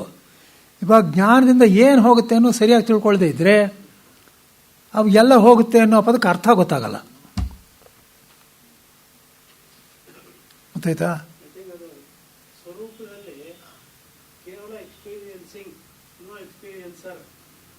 ಅಂದ್ರೆ ನಾನು ಅನ್ನೋದು ಅದು ತಗೊಳ್ಳ ಇಲ್ಲ, ನಾನು ಒಳ್ಳೆಯವನು ಅನ್ನೋದು ಇಲ್ಲ, ಅಲ್ಲಿ ಒಳ್ಳೆತನ ಮಾತ್ರ ಇರುತ್ತೆ. ಮತ್ತೆ ನಾನು ಒಳ್ಳೆಯವನು ಅಂದ್ರೆ ಅದು ಇಲ್ಲ, ಇಲ್ಲ ಅಲ್ಲ, ಖಂಡಿತವಾಗಲೂ ಅಲ್ವಾ? ಆದ್ದರಿಂದ ಚೆನ್ನಾಗಿ ತಿಳ್ಕೊಳ್ಳಿ. ಸಾಧಾರಣವಾಗಿ ಪ್ರಪಂಚದಲ್ಲಿ ಅಂದರೆ ವಿಚಿತ್ರವಾದ ಕಲ್ಪನೆ ಇದೆ. ಅದೇನೋ ಒಂಥರ ವೇದಾಂತವನ್ನು ಹೇಳಿ ಹೇಳಿ ಕನ್ಫ್ಯೂಸ್ ಆಗಿಬಿಟ್ಟಿದೆ ಎಲ್ರಿಗೂ. ಆ ಥರ ಅಲ್ಲ ಅದು. ಕ್ಷೇತ್ರ ಧರ್ಮ ಅನ್ನೋದು ಪೂರ್ತಿ ಹೇಗಿರುತ್ತೋ ಹಾಗೇ ಇರುತ್ತೆ. ನೀವು ಯಾವ ಜ್ಞಾನಿಯನ್ನಾದರೂ ನೋಡಿ, ವಸಿಷ್ಠರಿಗಿಂತ ಇನ್ನೊಬ್ಬರು ಜ್ಞಾನಿಗಳು ಇರೋಕ್ಕೆ ಸಾಧ್ಯವೇ? ಅವನು ಕೌಶಿಕ್ ಮಹಾರಾಜ ಯದ್ವಾ ತದ್ವಾ ವ್ಯವಹಾರ ಮಾಡಿದಾಗ ಪಾಪ ಎಲ್ಲರೂ ಓಡೋಗ್ತಾ ಇದ್ದಾರೆ. ಮಾ ಭೀಹಿ, ಹೆದರಬೇಡಿ, ಹೋಗಬೇಡಿ, ನೋಡ ಇವನೇನು ಮಾಡ್ತಾನೆ ಅಂತ ಹೇಳ್ಬಿಟ್ಟು ಹೀಗೆ ಇಟ್ಟರು, ಬ್ರಹ್ಮದಂಡ ಇಟ್ಟರು. ಇದೇನು ಜ್ಞಾನಿಗಳಲ್ವೇ? ಇವ್ರು ಬ್ರಹ್ಮದಂಡ ಹೇಗೆ ಕಾಣಿಸ್ತೀವಿ ಇವ್ರಿಗೆ ಅಂತ ಸಾಧಾರಣ ಕೇಳ್ತಾರೆ ಪ್ರಶ್ನೆಗಳು. ಜ್ಞಾನಿ ಅಂದರೆ ಕಣ್ಣು ಕಾಣಿಸ್ಬಾರ್ದು ಅಂತಲ್ಲ ಅರ್ಥ. ಇಲ್ಲಿ ಕೂತಿರೋ ಈ ಶರೀರ ಇದೆ, ಇಲ್ಲಿ ಇಂದ್ರಿಯಗಳಿದೆ, ಎಲ್ಲ ಇದೆ, ಎಲ್ಲ ವ್ಯವಹಾರ ನಡೀತಾ ಇರುತ್ತೆ ಗೊತ್ತಾಯ್ತಲ್ವೇ? ರಮಣ ಮಹರ್ಷಿಗಳ ಜೀವನದಲ್ಲೇ ನೋಡಿ, ಅವ್ರು ಯಾವಾಗಲೂ ಸುಮ್ಮನೆ ಒಂಥರ ಹೀಗಿದ್ದಿದ್ದೆ ಒಂದು ಪೋಸು ಎಲ್ರಿಗೂ ಹೋಗುತ್ತದು. ಆಮೇಲೆ ಕೊನೆಯಲ್ಲಿ ಆವಾಗ ಇನ್ನೂ ಕ್ರೂಡಾಗಿತ್ತು ಆಪರೇಷನು ಕ್ಯಾನ್ಸರ್ಗೆ, ಅವಿನ್ನೂ ಗೊತ್ತಿರಲಿಲ್ಲ. ಸುಮ್ಮನೆ ಕಾತರಿಸ್ಬಿಟ್ಟಿದ್ದಾರೆ, ಎಲ್ಲ ಬ್ಯಾಂಡೇಜ್ ಹಾಕಿದ್ದಾರೆ. ಒಂದ್ಸಲ ಪಾಪ ಮಲಗಿದ್ದಾರೆ, ತಿರುಗಿದ್ರು, ಹಾ ಅಂದರು. ಅವನು ಪರಿಚಾರಕ ಇದ್ನಲ್ಲ, ಅವನು ಏನೋ ನೋವಾಗ್ತಾಯಿದ್ರು ಹಂಗೆ ಕಾಣುತ್ತೆ ಅಂದ. ಇವರು ಹೌದು ನನಗೂ ಹಾಗೆ ಕಾಣುತ್ತೆ ಅಂದರು. ನಿಮ್ಗೆ ಗೊತ್ತಾಯ್ತಾ ವಿಚಾರ? ಇವಾಗ ಅರ್ಥವಾಯ್ತಾ ಅಲ್ಲ ಇವಾಗ? ಅಂದರೆ ಇಲ್ಲಿ ಅವನು ಏನು ಅವನ ಶರೀರನೇ ಓಡಾಡೋಲ್ಲ, ಸತ್ತೇ ಹೋಗ್ತಾನೆ ಅಂತಲ್ಲ ಅರ್ಥ. ಅದಕ್ಕೆ ಭಾವನೆ ಇರಲ್ಲ. ಹೀಗೆಲ್ಲ ಇಟ್ಕೊಂಡೆ ಅಸಂಬದ್ಧವಾಗಿರೋ ಕಲ್ಪನೆಗಳು ಮಾಡಿದ್ದಾರೆ. ಅವಿದ್ಯಾಲೇಶ ಅದು ಇದು ಅಂತ ಏನೋ ಮಾಡಿಬಿಟ್ಟಿದ್ದಾರೆ. ಈ ಕನ್ಫ್ಯೂಷನ್ ಇರೋದ್ರಿಂದ ಈ ಮಾತುಗಳು ಅಷ್ಟೇ. ಹಾಗಲ್ಲ, ಅವನಲ್ಲಿ ನಿಜವಾಗ್ಲೂ ಶಾಸ್ತ್ರಸಮ್ಮತವಾಗಿರೋದು ಭಾಷ್ಯಕಾರ ಹೇಳಿ ತಿಳಿಸಿರೋದು. ಪುನಃ ನಾನು ಇಂಥವ್ರ ಮಗ, ಇಂಥವ್ರ ತಂದೆ, ನನಗಿಂತ ಒಂದು ಜಮೀನಿದೆ, ಅದಿದೆ, ಒಂದೂ ಇರಲ್ಲ ಅವನಿಗೆ. ಅರ್ಥ ಆಗ್ತಾ ಇದೆಯಾ? ಕೆಲವು ದೊಡ್ಡ ಜ್ಞಾನ ಯುದ್ಧ ಮಾಡಿದ್ದಾರೆ. ತ್ವಾಷ್ಟ್ರನು ಅವರು ಅಸುರ, ಮಹಾಜ್ಞಾನಿ ಅವನು ತ್ವಾಷ್ಟ್ರ. ಅದಕ್ಕೋಸ್ಕರ ಹಿಂದೆ ಯುದ್ಧ ಮಾಡಬೇಕಾದಾಗ ಬೃಹಸ್ಪತಿ ಹೇಳಿ ಕಳಿಸ್ತಾನೆ, ಅವ್ನು ಮಹಾಜ್ಞಾನಿ, ಯುದ್ಧ ಮಾಡ್ತಾ ಮಾಡ್ತಾ ಅವ್ನು ನಿಂದನೆ ಮಾಡಿದ್ರೆ ತುಂಬ ತೊಂದರೆ ಸಿಕ್ಕಾಕೊಂಡ್ಬಿಡ್ತೀಯ, ನಿಂದನೆ ಮಾಡಬೇಡ ಅಂತಾನೆ. ಸುಮ್ಮನೆ ನಿಶಬ್ದವಾಗಿ ಹೊಡೆದು ಬಿಟ್ಟು ಬರ್ತಾನೆ ಅವನಿಗೆ. ಇವಾಗ ಒಂದು ಅಂದಾಜು ಬಂತ ನಿಮಗೆ? ಅಂದರೆ ನಾನು ಬೇರೆ ಇದು ಬೇರೆ ಅಂತಂತ ಇಟ್ಕೊಂಡಿರೋದ್ರಿಂದ ವ್ಯವಹಾರ ಬಂತು. ಇದು ಬೇರೆ ನಾನು ಬೇರೆ ಅಲ್ಲ, ಇದೆಲ್ಲ ನಾನೇ. ಅದಕ್ಕೆ ಸರ್ವಾತ್ಮಭಾವ ಅನ್ನೋದು ಗೊತ್ತಾಯ್ತಲ್ವಾ? ಆದ್ದರಿಂದ ಇದೆಲ್ಲ ಹೋಗುತ್ತೆ ಅಂದರೆ ಅರ್ಥವೇನು ಗೊತ್ತೇನೋ? ನಾನಿದ್ರ ಜೊತೆ ಸಂಬಂಧ ಇಟ್ಕೊಂಡು ನನ್ನನ್ನು ಏನೇನು ಕರ್ಕೋತಾ ಇದ್ನೋ ಅದೊಂದು ಇರೋಲ್ಲ ಅಂತ ಗೊತ್ತಾಯ್ತಾ? ಆದ್ದರಿಂದ ಸರ್ವಭಾವಗಳಿಗೂ ಅದ್ವೈತನಾಗಿರುವುದರಿಂದ ಈ ದುಃಖ ಹೋಗುತ್ತೆ ನೋಡಿ. ದುಃಖ ಶರೀರಕ್ಕಾಗುತ್ತೆ. ಶರೀರಕ್ಕಾಗುತ್ತೆ ಅಂದರೆ ಆವಾಗ ದುಃಖ ಅಂತ ಹೇಳಲ್ಲ, ಶರೀರಕ್ಕೆ ನೋವಾಗುತ್ತೆ. ಅವ್ನು ಒಳ್ಳೆ ಬೇಸಿಗೆಯಲ್ಲಿ ಒಂದಿಷ್ಟು ತಣ್ಣಗೆ ಒಂದು ಪಾನಕ ಕೊಟ್ಟರೆ ತಣ್ಣಗಿರೋಲ್ಲ ಅಂತೇನಿಲ್ಲ. ಆದರೆ ತಾನು ಸುಖಿ ದುಃಖಿ ಅಂತ ಹೇಳ್ಕೊಳ್ಳಲ್ಲ. ಏನಪ್ಪ ಜ್ಞಾನಿ ವಿಚಾರನೇ ಕ್ಷೇತ್ರ ಧರ್ಮ ಆದರೂ ಆ ಕ್ಷೇತ್ರದಲ್ಲಿ ಯಾವ ಅಧರ್ಮವಾಗಲಿ ಯಾವ ಪಾಪದ ಕೆಲಸವಾಗಲಿ ನಡೆಯಲಾರದು. ಇದು ಒಂದು ವಿಚಾರ. ಎರಡನೇದು, ಅದು ಏನಿಗೆ ಯಾವ ಕೆಲಸ ನಡೆಯುತ್ತೆ ಆ ದೇಹದಲ್ಲಿ ಅದನ್ನ ವ್ಯಾವಹಾರಿಕವಾಗಿ ಬೇರೆ ಬೇರೆ ರೀತಿಯಲ್ಲಿ ಅರ್ಥ ಮಾಡ್ಕೊಳ್ಳೋಕೆ ಸಾಧ್ಯ ಇದೆ. ಆದರೆ ಹಾಗೆ ಏನೇನನ್ನೋ ಕಲ್ಪಿಸ್ಕೊಂಡು ಅರ್ಥ ಮಾಡ್ಕೋಬಾರದು. ಹೇಗಾದರೂ ಅದನ್ನ ಸಮಂಜಸ ಮಾಡಿಕೊಂಡು ಅದನ್ನು ಸರಿಯಾಗಿದೆ ಅಂತ ತಿಳ್ಕೋಬೇಕು ಅನ್ನೋದು ಸರಿನಾ? ತಕ್ಕ ಮಟ್ಟಿಗೆ ಸರಿ. ಯಾಕೆ ಹೇಳ್ತೀನಿ ಕೇಳಿ, ಹೇಳಿ. ನಿಜ. ಕೆಲವೆಲ್ಲ ಉದಾಹರಣೆಗಳನ್ನ ಪುರಾಣಗಳಲ್ಲಿ ಕೊಡ್ತಾರೆ. ಒಂದು ಉದಾಹರಣೆ ನಾನು ಹೇಳ್ತಾ ಇದ್ದೀನಿ. ಕಶ್ಯಪ ಮಹರ್ಷಿಗಳು ನಿಷಿದ್ಧವಾದ ಸಾಯಂಕಾಲ ಸಂಧ್ಯಾಕಾಲದಲ್ಲಿ ಪತ್ನಿ ಜೊತೆ ಕೂಡಿದ್ರು ಅನ್ನೋ ಒಂದು ವಿಚಾರ ಇದೆ. ಇದು ಕೇವಲ ನಿಷಿದ್ಧವಾದ್ದು ಅಂತ ಅಂದ್ಬಿಟ್ಟು ವ್ಯಾವಹಾರಿಕವಾದ ತಿಳುವಳಿಕೆ. ಆದ್ರೆ ಕಶ್ಯಪರನ್ನ ಜ್ಞಾನಿಗಳು ಅಂತ ಅಂತ ಅನ್ಕೊಂಡ್ರೆ ಇದನ್ನ ಬೇರೆ ಯಾವ್ದಾದ್ರು ರೀತಿಯಲ್ಲಿ ನಾವು ಅರ್ಥ ಮಾಡ್ಕೊಂಡು ಸಮಂಜಸ ಮಾಡ್ಕೋಬೇಕು ಅನ್ನೋದು ಸರಿನಾ? ಸರಿ, ಖಂಡಿತವಾಗ್ಲೂ ಸರಿ. ಯಾಕೆ ಅಂತ ಹೇಳ್ತೀನಿ ಕೇಳಿ. ಅಲ್ಲೇ ಇದೆ. ಕಶ್ಯಪರು ಯಾತಕ್ಕೋಸ್ಕರ ಹಾಗೆ ಮಾಡಿದ್ರು ಆವಾಗ ಅಂದರೆ, ಗೃಹಸ್ಥ ಆಶ್ರಮ ಧರ್ಮ ಇದೆ ಶರೀರಕ್ಕೆ. ಆಶ್ರಮ ಧರ್ಮ ಏನು ಹೇಳುತ್ತೆ ಅಂದರೆ ಅವನಿಗೆ ಹೇಳ್ತಾರೆ, ನೀವು ಮೂರ್ಖಳು, ಈ ಸೊತ್ತಿನ ಸಂಸಾರ ಮಾಡಬಾರ್ದು, ನಿಂಗೆ ರಾಕ್ಷಸ ಹುಡ್ತಾನೆ ಅಂತಂತ ಕೇಳ್ತಾರೆ. ಇಲ್ಲ, ನಂಗೆ ಇವಾಗಲೇ ಆಗಬೇಕು. ಸರಿ, ನೀನು ವಿಧಿ ಹೇಗಿದೆಯೋ ಆಗತ್ತೆ ಅಂಥೇಳಿ ಮಾಡಿದ್ರು. ಅಲ್ಲಿಗೇನಾಯಿತು, ಪತಿ ಧರ್ಮ ಒಂದಿದೆ, ಅದನ್ನು ಅನುಸರಿಸಬೇಕು. ಗೊತ್ತಾಯ್ತಲ್ವೇ? ಆದ್ದರಿಂದ ಹೀಗೆ ಸಮನ್ವಯ. ದೂರ್ವಾಸರಿದ್ದಾರೆ. ದೂರ್ವಾಸರು ಖಂಡಿತವಾಗ್ಲೂ ಮಹಾಜ್ಞಾನಿಗಳು. ಅವ್ರ ಸಿಟ್ಟು ಅರ್ಥ ಬರ್ತಾ ಇಲ್ಲ ಆ ಸಿಟ್ಟಿಗೆ, ಅದಲ್ಲ. ಆದ್ದರಿಂದ ಇದೆಲ್ಲ ಸ್ವಭಾವಗಳು. ಸಂವರ್ತ ಅಂತ ಮಹಾಜ್ಞಾನಿ, ಅವನೇನೋ ಎಲ್ಲರ ಮೇಲೆ ಬೇಜಾರಾಗ್ಬಿಟ್ಟಿದೆ, ದೂರ ಹೊಟ್ಟೋಗ್ಬಿಟ್ಟಿದ್ದಾನೆ ಅಂದರೆ ಅವನು ಯಾರು ಹತ್ತಿರ ಬರಬಾರ್ದು. ಯಾರಾದ್ರೂ ಬಂದರೆ ಕಲ್ಲೆಸಿತಾನೆ. ಏನದು ಅರ್ಥ? ಅದಕ್ಕೆ ಸ್ವಭಾವ ಅಷ್ಟೆ. ಅಂದ್ರೇನು, ಅನೇಕ ಜನ್ಮಗಳಿಂದ ಬಂದಿರತಕ್ಕಂಥ ಸ್ವಭಾವ ತಲೆ ಒಳಗೆ ಏನಿದೆಯೋ ಅದು ನಡೀತಾ ಇರುತ್ತೆ. ಇನ್ನೂ ಪ್ರಬಲವಾದ ಹೇಳ್ತೀನಿ ಕೇಳಿ, ಶಾಸ್ತ್ರದಲ್ಲೇ ಇರೋದು. ಪ್ರಜಾಪತಿ ವಿಚಾರದಲ್ಲಿ ಏನು ಬರುತ್ತೆ? ಪ್ರಜಾಪತಿ ಏನು ಮಾಡ್ದ? ಸೃಷ್ಟಿ ಆಗೋಯ್ತಲ್ಲ, ಸೃಷ್ಟಿ ಆದಮೇಲೆ ಎಲ್ಲ ಲೋಕಗಳು ಹಿಂದಕ್ಕೆ ಹೋಗ್ತಾ ಇದೆ. ನೋಡಿ ಹೆದರ್ಬಿಟ್ಟ. ಅಯ್ಯೋ ಅಯ್ಯೋ ಇದೇನು ನಾನು ಒಬ್ಬನೇ ಇದ್ದೀನಿ, ಅಯ್ಯೋ ಅಯ್ಯೋ ಏನಾಗುತ್ತೋ ಏನೋ ಅಂತ ಇದ್ದಾನೆ. ಆಮೇಲೆ ಭಗವಂತನ ಕೃಪೆಯಿಂದ ಯೋಚನೆ ಮಾಡಿ ಅರೆ ಇದೆಲ್ಲ ನಂದೇ ಅಲ್ಲ ಸೃಷ್ಟಿ, ನಾನೇ ಇದೆಲ್ಲ, ನಾನೇ ಹೆದರಬೇಕು ಅಂತೇಳಿ ಮುಂಚೆ ಸರ್ವಾತ್ಮಭಾವನ ಪಡ್ಕೊಂಡ. ಸರ್ವಾತ್ಮಭಾವನ ಪಡ್ಕೊಂಡು ಜ್ಞಾನ ಬಂದ್ಬಿಡ್ತು ಅವ್ನಿಗೆ, ಆಗೋಯ್ತು. ಅದಾದಮೇಲೆ ಎಲ್ಲ ಸೆಟ್ಲ್ ಆದಮೇಲೆ ದಾರಾಮೇ ಸ್ಯಾತ್ ಅಂತ, ನನಗೆ ಹೆಂಡತಿ ಇರಬೇಕು ಅಂತ. ಸುರೇಶ್ವರದ ಚರ್ಚೆ ಇದೇನಿದು, ಜ್ಞಾನಿ ಅಂತ ಹೇಳ್ಬಿಟ್ಟು ಹೆಂಡತಿ ಬೇಕು ಅಂತ ಕೇಳ್ತಾ ಇದ್ದಾನಲ್ಲ, ಏನಿದೆ ಅರ್ಥ? ಅಂದರೆ ಅವನ ಆಧಿಕಾರಿಕ ಪುರುಷ, ಅವನು ಸೃಷ್ಟಿಗೋಸ್ಕರ ನಿಂತಿರೋನು. ಅವನೇ ಮೊದಲು. ಅವನು ಸೃಷ್ಟಿ ಮಾಡದೇ ಇದ್ರೆ ಹೇಗಾಗಬೇಕು ಹೇಳಿ? ಅದಕ್ಕೋಸ್ಕರ ಇದು ಆಧಿಕಾರಿಕ ಪುರುಷರಲ್ಲಿ ಉಂಟಾಗತಕ್ಕಂಥದ್ದು, ಆಗಬೇಕದು, ಬೇರೆ ದಾರಿ ಇಲ್ಲ. ಗೊತ್ತಾಯ್ತಲ್ಲ? ಆದ್ದರಿಂದಲೇ ವೇದಗಳ ಅರ್ಥವನ್ನು ನಿಶ್ಚಯ ಮಾಡುವಾಗ ಪುರಾಣಗಳ ಸಹಾಯ ಅದು ಇದು ಎಲ್ಲ ತಗೋಬೇಕು ಅಂತ ಅದಕ್ಕೋಸ್ಕರನೇ ಹೇಳೋದು. ತೊಗೊಂಡ್ರೆ ಗೊತ್ತಾಗೋದು, ಇದ್ರೆ ಗೊತ್ತಾಗೋದಿಲ್ಲ. ಏನೇನೋ ಕಥೆಗಳು ಅದು ಇದು ಅಂತಂತೆಲ್ಲ ಶುರು ಮಾಡಿಬಿಟ್ರೆ ಸ್ವತಂತ್ರವಾಗಿ ನೋಡಿದ್ರೆ ಅವ್ರಿಗೆ ಅರ್ಥವಾಗೋದಿಲ್ಲ ಅಲ್ಲ. ಏನಾಯಿತು? ಸರ್ವಭಾವಗಳು ಅದ್ವೈತನಾಗಿರುವುದು ಹಾಗೆ. ಏಕೆಂದರೆ ಆ ಭಾವಗಳು ಹಗ್ಗದ ಹಾವಿನಂತೆ ಹುಸಿತೋರಿಕೆಯಾಗಿರುತ್ತದೆ. ಇವಾಗ ಇದು ವಿಕಾರಗಳಿದೆಯಲ್ಲ, ಈ ವಿಕಾರಗಳನ್ನು ಇವಾಗ ಸ್ವತಂತ್ರವಾಗಿ ನೋಡಿ ಹೇಳಿದ್ರೆ ಏನಿದೆ ಅರ್ಥ? ಏನಾದರೂ ಇದೆಯಾ? ಏನೂ ಇಲ್ಲ.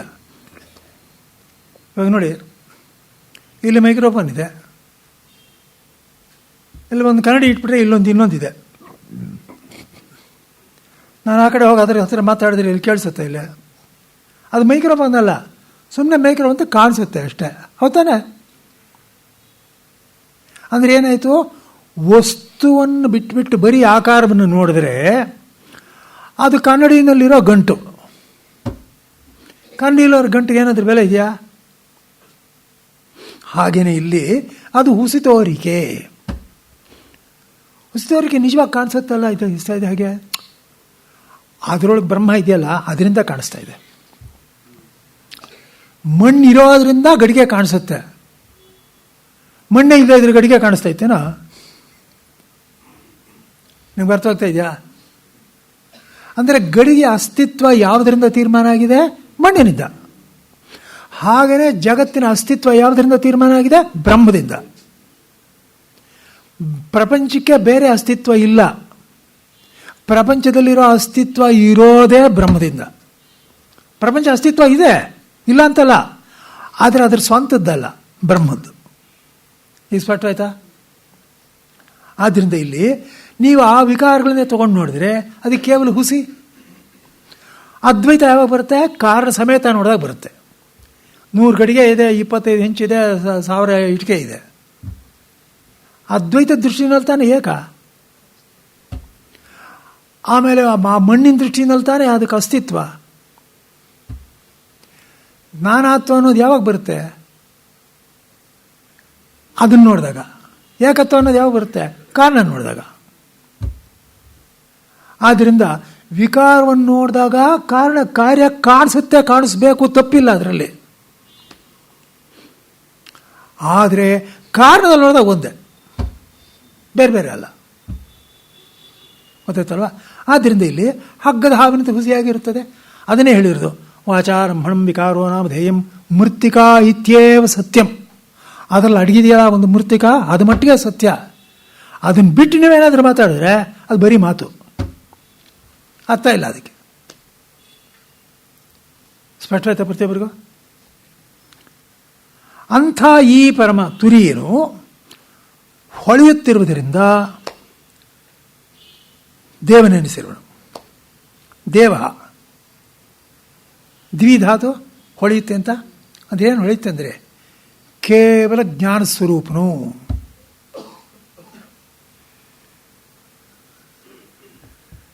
ನಾನು ಸ್ವಲ್ಪ ವಿಶೇಷವಾಗಿ ಹೇಳ್ತೀನಿ, ನಾನು ಗಮನಿಸಿ. ಸಾಧಾರಣ ಬ್ರಹ್ಮವನ್ನು ಕೇವಲ ಜ್ಞಾನ ಸ್ವರೂಪ ಅಂತ ಹೇಳ್ತಾ ಇದೆ, ಹೌದಲ್ಲ? ನೀವೆಲ್ಲರೂ ಕೇಳಿರೋದೇ ಅದು. ಆದರೆ ತುರಿಯ ಅಂದರೆ ಬ್ರಹ್ಮ ತಾನೆ. ಬ್ರಹ್ಮಕ್ಕೆ 3 ಲಕ್ಷಣ ಹೇಳಿದೆ: ಸತ್ಯ, ಜ್ಞಾನ, ಅನಂತ. ಜ್ಞಾನ ಅನ್ನೋದು ಇದೆ, ಅಲ್ಲೇ ಇದೆ. ಸತ್ಯ ಅನಂತ ಹೇಳೋದೇ ಇಲ್ವಲ್ಲ, ಕೇವಲ ಜ್ಞಾನ ಸ್ವರೂಪನು ಅಂತಾರಲ್ಲ. ಈ ಸತ್ಯ ಅನಂತ ಏನೈತಿ? ಏನದು ಪ್ರಶ್ನೆ ಗೊತ್ತಾಯ್ತಾ? ನೋಡಿ, ಸತ್ಯ ಅನಂತ ಅಂದರೆ ಏನು ಅಂತ ಭಾಷ್ಯಕಾರ ಸ್ಪಷ್ಟವಾಗಿ ಬಿಡಿಸಿದ್ದಾರೆ. ಸತ್ಯ ಅಂದರೆ ಏನು? ಬದಲಾಯಿಸದೇ ಇರೋದು ಅಂತ. ಗೊತ್ತಾಯ್ತಾ? ಬದಲಾಯಿಸದೇ ಇರೋದು ಅನ್ನೋದು ಬದಲಾಯಿಸ್ತಾ ಇರೋದನ್ನು ಸಾಪೇಕ್ಷವಾಗಿ ಇಟ್ಕೊಂಡು ಅದನ್ನು ಅಲ್ಲ ಅಂತ ಹೇಳೋದಕ್ಕೋಸ್ಕರ ಇರೋದು, ತಾನೆ? ಆಮೇಲೆ ಅದು ಅನಂತ ಅಂತ ಹೇಳಿದ್ದು ಅದು ಅಂತ ಅಲ್ಲ ಅನ್ನೋದಕ್ಕೋಸ್ಕರ ಹೇಳಿರೋದು, ಗೊತ್ತಾ? ಜ್ಞಾನ ಅನ್ನೋದು ಅದು ಇರೋದೇ ಹಾಗೆ, ಅದಕ್ಕೆ ಇನ್ನೊಂದಕ್ಕೆ ಸಾಪೇಕ್ಷವಾಗಿ ಹೇಳಿದ್ದಲ್ಲ. ಅರ್ಥ ಆಯ್ತಾ ಇದೆಯಾ? ಇನ್ನೊಂದಕ್ಕೆ ಸಾಪೇಕ್ಷವಾಗಿ ಹೇಳಿದ್ದಲ್ಲ, ಅದಿದ್ದೇ ಇದೆ. ಅದಿರೋದ್ರಿಂದಲೇ ಇಷ್ಟೆಲ್ಲ ಆಗ್ತಾ ಇರೋದು. ಆದ್ದರಿಂದ ಜ್ಞಾನಸ್ವರೂಪವಾಗಿರತಕ್ಕಂಥ ಬ್ರಹ್ಮವು ಸತ್ಯವೂ ಆಗಿದೆ, ಅನಂತವೂ ಆಗಿದೆ. ಆದರೆ ಅದು ಸಾಪೇಕ್ಷ ಧರ್ಮಗಳು. ಸಾಪೇಕ್ಷ ಅಂದ್ರೇನು? ಕಾರ್ಯನ ಇಟ್ಕೊಂಡು ಅದು ಹೇಳಿರೋ ಲಕ್ಷಣಗಳು, ಅದು ಕಾರ್ಯವಲ್ಲ ಅಂತ ತೋರಿಸೋದಕ್ಕೋಸ್ಕರ. ಆದ್ದರಿಂದ ಸಾಧಾರಣವಾಗಿ ಕೇವಲ ಜ್ಞಾನ ಸ್ವರೂಪ ಅಂದರೆ ಹೀಗೆ ಅರ್ಥ ಮಾಡಬೇಕು. ಕೇವಲ ಜ್ಞಾನ ಸ್ವರೂಪ, ಅದು ಸಂಶಯ ಇಲ್ಲ ಅದರಲ್ಲಿ. ಆದ್ದರಿಂದ ಇವನು ಹೊಳೆಯುತ್ತಿರಿಂದ ದೇವನೆನಿಸಿರುವನು, ವಿಭು ವ್ಯಾಪಿಯು. ನೋಡಿ, ಎಲ್ಲ ಲಕ್ಷಣಗಳು ಸುಷುಪ್ತಿಯಲ್ಲಿದೆ. ಆಶ್ಚರ್ಯ ಆಗುತ್ತಿದ್ದು. ಇವಾಗ ಅಲ್ಲಿ ಸುಷುಪ್ತಿಯಲ್ಲಿ ಅನಂತತ್ವ ಇದೆಯೋ ಇಲ್ವೋ? ನಮ್ಮ ಅನುಭವ ಅನಂತತ್ವ ಇದೆಯೋ ಇಲ್ವೋ? ಇದೆ. ಯಾವ ರೀತಿ ಸೀಮೆನೂ ಇಲ್ಲ, ಇಲ್ಲಿ ಮುಗೀತು ಅಂತಿಲ್ಲ. ಅಚ್ಚಾ. ಆಮೇಲೆ ಸತ್ಯ ತಾನೇ ಅದು, ಏನು ಬದಲಾವಣೆ ಇಲ್ಲ. ಸರಿ, ನನ್ನಲ್ಲಿ ವಿಶೇಷ ಜ್ಞಾನಗಳಿಲ್ಲ. ವಿಶೇಷ ಜ್ಞಾನಗಳಿಲ್ಲದೆ ಇದ್ರೂ ವಿಶೇಷ ಜ್ಞಾನ ಇದ್ದೇ ಇದೆ. ಆದ್ದರಿಂದಲೇ ನನಗೇನು ಗೊತ್ತಾಗಲಿಲ್ಲ ಅಂತ ಹೇಳ್ತಾ ಇದ್ದೀನಿ, ಬುದ್ಧಿಗೆ ಸಾಪೇಕ್ಷವಾಗಿ. ಅಲ್ಲಿ ಜ್ಞಾನವೇ ಇಲ್ಲದೆ ಇದ್ದರೆ ಇದೂ ಹೇಳೋಕ್ಕಾಗ್ತಾ ಇರಲಿಲ್ಲ. ಅಲ್ಲಿಗೆ ಸತ್ಯ, ಜ್ಞಾನ ಅನ್ನಂತೂ 3 ಆಗಿದೆಯಲ್ಲ. ಅಲ್ಲಿ 3 ಆಗಿದ್ದರೂ ಕೂಡ ನಾನು ಗುರ್ತು ಹಚ್ಚಿಲ್ಲ. ನಾನು ಅಂದರೆ ಯಾರು? ಎಚ್ಚರಿಕೆಯಲ್ಲಿರು. ಅರ್ಥ ಆಯ್ತಲ್ಲ? ಆದ್ದರಿಂದ ಇವನೇ ನಿಜವಾಗಲೂ ವಿಭು. ಅದೆಲ್ಲ ತಿಳ್ಕೊಂಬಿಟ್ರೆ ತುರ್ಯ. ಅವನು ಸತ್ಯಂ ಜ್ಞಾನಂ ಅನಂತಂ, ಪುನಃ ವಾಪಸ್ಸಿಲ್ಲ. ಏನಪ್ಪ? ಇಲ್ಲ. ಯಾಕೆಂದರೆ ಅಜ್ಞಾನ ಅನ್ನೋದು ಗೊತ್ತಿಲ್ಲ ಅನ್ನೋದು ತಾನೆ. ಗೊತ್ತಿಲ್ಲ ಅನ್ನೋದು ಒಂದು ವಸ್ತುವಾಗಿದ್ದರೆ ಅವಾಗ ಸಾಪೇಕ್ಷವಾಗಿ ಹೇಳ್ಬೋದಾಗಿತ್ತು. ಗೊತ್ತಿಲ್ಲ ಅನ್ನೋದೊಂದು ವಸ್ತುವೇ. ನಿಮ್ಗೆ ಅರ್ಥ ಆಯ್ತಲ್ಲ ನಾನು ಹೇಳಿದ್ದು? ವಸ್ತುವಲ್ಲ. ವಸ್ತುವಲ್ಲದೆ ಇರೋದು ಅದಕ್ಕೆ ಸಾಪೇಕ್ಷವಾಗಿ ಅಂತ ಹೇಳೋಕ್ಕಾಗಲ್ಲ. ಇವಾಗ ಇದು ಹಾಗಲ್ಲ. ಸೀಮಿತತ್ವ ಅನ್ನೋದು ಒಂದು ಕಾಣಿಸ್ತಾ ಇದೆ, ಒಂದು ವಸ್ತುವಿನ ಜೊತೆ ಸೇರಿಕೊಂಡಿದೆ ಸೀಮಿತತ್ವ ಅನ್ನೋದು, ಅದನ್ನು ಅಲ್ಲಿಗೆಳಿಬೋದು. ಹಾಗಾದರೆ ಜಡತ್ವ ಅನ್ನೋದು ಸೇರಿಕೊಂಡಿದೆ, ಅದನ್ನು ಅಲ್ಲಿಗೆಳಿಬೋದು. ಅಸತ್ಯತ್ವವನ್ನು ಸೇರಿಕೊಂಡ್ರೆ ಅಲ್ಲಿಗೆ ಇಳಿಬೋದು.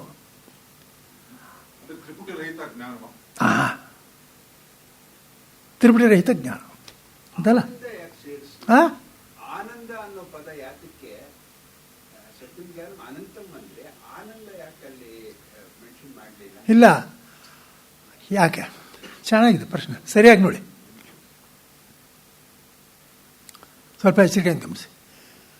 ಸತ್ಯಂ ಜ್ಞಾನಂ ಅನಂತಂ ಅನ್ನೋದು 3 ಲಕ್ಷಣಗಳು ನಾವು ಕ್ಷೇತ್ರದ ಮುಖಾಂತರ ತಿಳ್ಕೊಳ್ತೀವಿ. ನೋಡಿ ಹೇಗೆ ಅಂತ. ಜಗತ್ತಿನಲ್ಲಿ ಬ್ರಹ್ಮ ಇದೆ, ಗೊತ್ತಾಯ್ತೇನಪ್ಪ? ಆದರೆ ಜಗತ್ತಿನಲ್ಲಿರೋ ಲಕ್ಷಣಗಳೇನೇನಿದೆ? ಅಸತ್ಯತ್ವ, ಜಡತ್ವ, ಪರಿಚ್ಛಿನ್ನತ್ವ ಇದೆ. ಅದು ಬ್ರಹ್ಮದಲ್ಲಿಲ್ಲ. ಅರ್ಥ ಆಗ್ತಾ ಇದೆಯಾ? ಆದ್ದರಿಂದ ಕಾರ್ಯಲಕ್ಷಣಗಳು ಕಾರಣದಲ್ಲಿ ಇರೋದಿಲ್ಲ. ಆದ್ದರಿಂದ ಈ 3 ತೆಗೆದುಹಾಕಿದ್ದರಿಂದ ಅದು ಸತ್ಯಂ ಜ್ಞಾನಂ ಅಂತ ನಿಶ್ಚಯ ಆಯಿತು. ಇವಾಗ ಆನಂದ ಅನ್ನೋದು ಹೇಗೆ ನಿಶ್ಚಯ ಆಗುತ್ತೆ ಅಂದರೆ ಕ್ಷೇತ್ರಜ್ಞನ ಮುಖಾಂತರ ನಿಶ್ಚಯವಾಗುತ್ತೆ. ಅರ್ಥ ಆಗ್ತಾ ಇದೆ ಪ್ರತಿಯೊಬ್ಬರಿಗೂ? ಸತ್ಯಂ ಜ್ಞಾನಂ ಅನಂತಂ ಅನ್ನೋದನ್ನು ಕ್ಷೇತ್ರದ ಮುಖಾಂತರ ನಿಶ್ಚಯ ಮಾಡಿದ್ವಿ ಅಲ್ಲಿರೋ ಬ್ರಹ್ಮವನ್ನು. ಅದೇ ಬ್ರಹ್ಮ ಇಲ್ಲೂ ಇದೆ, ಕ್ಷೇತ್ರಜ್ಞಲ್ಲೂ ಇದೆ. ಕ್ಷೇತ್ರಜ್ಞನ ಮುಖಾಂತರ ಅದು ಆನಂದ ಅನ್ನೋ ನಿಶ್ಚಯವಾಗುತ್ತೆ. ಹೇಗೆ ಅಂತ ನೋಡಿ. ಇಲ್ಲೂ ಆನಂದ ಇದೆ. ಆದರೆ ಈ ಆನಂದ ಏನು? ವಿಶೇಷ ಆನಂದಗಳು, ಹೆಚ್ಚು ಕಡಿಮೆಗಳಾಗುತ್ತೆ. ಇದು ಹೆಚ್ಚು ಆನಂದ, ಇದು ಕಡಿಮೆ ಆನಂದ ಅಂತೆಲ್ಲ ಇದೆ, ಹೌದಾನೆ? ಆವಾಗ ಈ ವಿಶೇಷಣಗಳನ್ನೆಲ್ಲ ತೆಗೆದುಹಾಕಿದ್ರೆ ಪ್ರೇಮೇ ವಿಶರ, ಮೋದೋ ದಕ್ಷಿಣ ಪಕ್ಷ, ಪ್ರಮೋದ ಉತ್ತರ ಪಕ್ಷ, ಇವೆಲ್ಲ ವ್ಯತ್ಯಾಸಗಳು, ಏರಿಳಿತಗಳು. ಅದನ್ನು ತೆಗೆದುಹಾಕಿದ್ರೆ ವಿಶೇಷ ಜ್ಞಾನವನ್ನು ಹೇಳಿದರೆ ಪ್ರಮೋದ ಉತ್ತರ ಪಕ್ಷ, ಆನಂದ ಆತ್ಮ, ಎಲ್ಲದರಲ್ಲೂ ಸಮಾನವಾಗಿರೋ ಆನಂದ ಇದೆಯಲ್ಲ, ಅದರ ಲಕ್ಷಣ. ಅಲ್ಲಿಗೇನಾಯಿತು? ಆನಂದ ಅನ್ನೋ ಲಕ್ಷಣವನ್ನು ಕ್ಷೇತ್ರಜ್ಞ ಮುಖಾಂತರ ಪಡ್ಕೊಂಡಿರೋದು. ಸತ್ಯಂ ಜ್ಞಾನಮನಂತಂ ಅನ್ನೋದನ್ನು ಕ್ಷೇತ್ರದ ಮುಖಾಂತರ ತಿಳ್ಕೊಂಡಿರೋದು.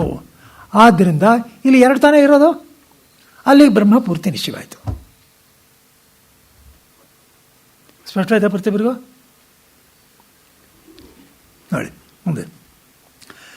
ಕಾರ್ಯಕಾರಣಬದ್ಧೌತೌ ಇಷ್ಯೇತೆ ವಿಶ್ವತೇಜಸೌ ಪ್ರಾಜ್ಞ ಕಾರಣಬದ್ಧಸ್ತು ದ್ವೌತೌ ತುರ್ಯೇನ ಸಿದ್ಧತಃ. ಗೊತ್ತಾಯ್ತಾ? ನೋಡಿ, ಕಾರ್ಯ ಅಂದರೆ ತಯಾರಾಗಿರೋದು, ಮಾಡಲ್ಪಟ್ಟಿರೋದು. ಕ್ರಿಯತೆ ಫಲಭಾವ ಅಂದರೆ ಫಲ. ಕಾರ್ಯ ಅಂದರೆ ಏನು ಮಾಡಿದೆ ಅಂತ ಬರುತ್ತೆ ನೋಡಿ, ಅದು ಕಾರ್ಯ, ಫಲ. ಅದು ಕಾರಣವೆಂದರೆ ಮಾಡುವುದು, ಬೀಜತ್ವವು, ಅದಕ್ಕೆ ಕಾರಣವಾಗಿರೋದು. ಇಲ್ಲಿ ಕಾರ್ಯಕಾರಣ ಅಂದರೆ ಈ ಅರ್ಥದಲ್ಲಿ ತಗೋಬೇಕು. ಭಾಷ್ಯಕಾರ ಬರೀತಾರೆ. ಇಲ್ಲಿ ಇವಾಗ ನಾವು ಮಾತಾಡ್ತಾ ಇರೋದು ಕಾರ್ಯ, ನಾವು ಮಾಡ್ತಾ ಇರೋ ಕರ್ಮಕ್ಕೆ ತಾನೇ ನಾವು ಹೇಳ್ತೀವಿ. ಆ ಚಟುವಟಿಕೆಗಳು ಏನಂದರೆ ಕಾರಣವೆಂದರೆ ಮಾಡೋದು, ಬೀಜತ್ವ. ಈ ಬೀಜ ಯಾವುದು ಅಂದರೆ ತತ್ವವನ್ನು ಅರಿಯದಿರುವುದು. ಗೊತ್ತಾಗ್ತಾ ಇದೆಯಾ? ಅಂದರೆ ತತ್ವವನ್ನು ಅರಿಯದಿರೋದು ಅಂದೇನು? ನಾನು ಯಾರು ಅಂತ ತಿಳ್ಕೊಳ್ದೇ ಇರೋದು. ಗೊತ್ತಾ? ಆದ್ದರಿಂದ ಒಂದು ಕಾರ್ಯ ಆಗುತ್ತೆ. ಏನದು? ಬೇರೆಯಾಗಿ ತಿಳಿದುಕೊಳ್ಳುವುದು. ಚೆನ್ನಾಗಿ ಜ್ಞಾಪಕ ಇಡಿ. ಏನೋ ಒಂದು ಗೊತ್ತಿಲ್ಲ ಅಂದರೆ ಅವಾಗ ತಪ್ಪು ತಿಳ್ಕೊಳ್ಳೋದಕ್ಕೆ ಸ್ಕೋಪ್ ಇರುತ್ತೆ, ಹೌದಾನೆ? ತಿಳ್ಕೊಂಬಿಟ್ರೆ ತಪ್ಪು ತಿಳ್ಕೊಳ್ಳೋದಕ್ಕೆ ಸ್ಕೋಪೇ ಇಲ್ಲ. ಆದ್ದರಿಂದ ತಪ್ಪು ತಿಳ್ಕೊಳ್ಳೋದೇ ನಿಜವಾಗಲೂ ಸಂಸಾರದ ದುಃಖಕ್ಕೆ ಕಾರಣ. ಅದು ನಿಜವೇ. ಆದರೆ ಅದಕ್ಕೂ ಕಾರಣ ಕೇಳಿದ್ರೆ ಹೇಳಬೇಕಾಗುತ್ತೆ. ಗೊತ್ತಿರಲಿಲ್ಲ ಅಂತ ಹೇಳ್ತೀವ ಇಲ್ವಾ? ಇನ್ನು ಗೊತ್ತಿರಲಿಲ್ಲ ಅನ್ನೋದು ಕಾರಣ ಯಾರೂ ಕೇಳಲ್ಲ. ನಿಂಗೆ ಯಾಕೆ ಗೊತ್ತಿಲ್ಲ ಅಂದರೆ ಏನಾದರೂ ಅರ್ಥ ಇದೆಯೇನಪ್ಪ ಅದಕ್ಕೆ? ಅರ್ಥ ಆಗಲಿಲ್ವಾ? ನಿನಗೆ ಯಾತಿಕೋ ಇದು ಗೊತ್ತಿರಲಿಲ್ಲ ಅಂದರೆ ಗೊತ್ತಿರಲಿಲ್ಲ ಅಷ್ಟೇ. ಇವಾಗ 8 3 24 ಅನ್ನೋದು ನಂಗೆ ಗೊತ್ತಿರಲಿಲ್ಲ, 34 ಅಂತ ಹೇಳ್ತಾ ಇದ್ದೆ. 44 ಒಂದೆ, 14 ಒಂದೆ, ಸರಿಯಾಗಿರೋದು ಬಿಟ್ಟು ಎಲ್ಲ ಹೇಳ್ತಾ ಇದ್ದೆ. ಆಮೇಲೆ ತಿದ್ದಿರೋ ಗೊತ್ತಾಯಿತು.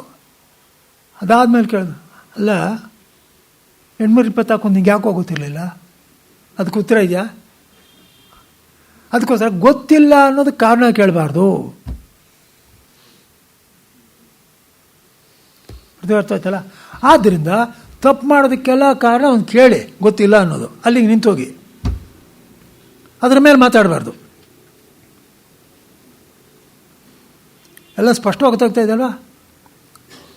ಆದ್ದರಿಂದ ಇಲ್ಲಿ ತತ್ವವನ್ನು ಅರಿಯದಿರುವುದು, ಅದಕ್ಕೇನೋ ಸ್ಪಷ್ಟವಾಗಿ ಹೇಳಿದೆ. ತತ್ವ ಅಗ್ರಹಣ ಅನ್ಯಥಾಗ್ರಹಣಾಭ್ಯಾಮ್. ಅಗ್ರಹಣ ಗೊತ್ತಿಲ್ಲ, ಉದ್ದಕ್ಕೂ ಶಂಕರ ಅದನ್ನು ಹೇಳಿದ್ದಾರೆ. ಅಗ್ರಹಣ ಜ್ಞಾನಾಭಾವ ಅಂತ ಹೇಳಿದ್ದಾರೆ. ಗೊತ್ತಾಯ್ತಾ? ಏನಾಗಿದೆ ಅಲ್ಲಿಗೇನಾಯಿತು? ಬೀಜ ಯಾವುದು, ಫಲ ಯಾವುದು? ಬೀಜ ಅಂದರೆ ಗೊತ್ತಿಲ್ಲದೆ ಇರೋದು, ಫಲ ಅಂದರೆ ತಪ್ಪು ಹೇಳೋದು. ಗೊತ್ತಾಯ್ತಾ?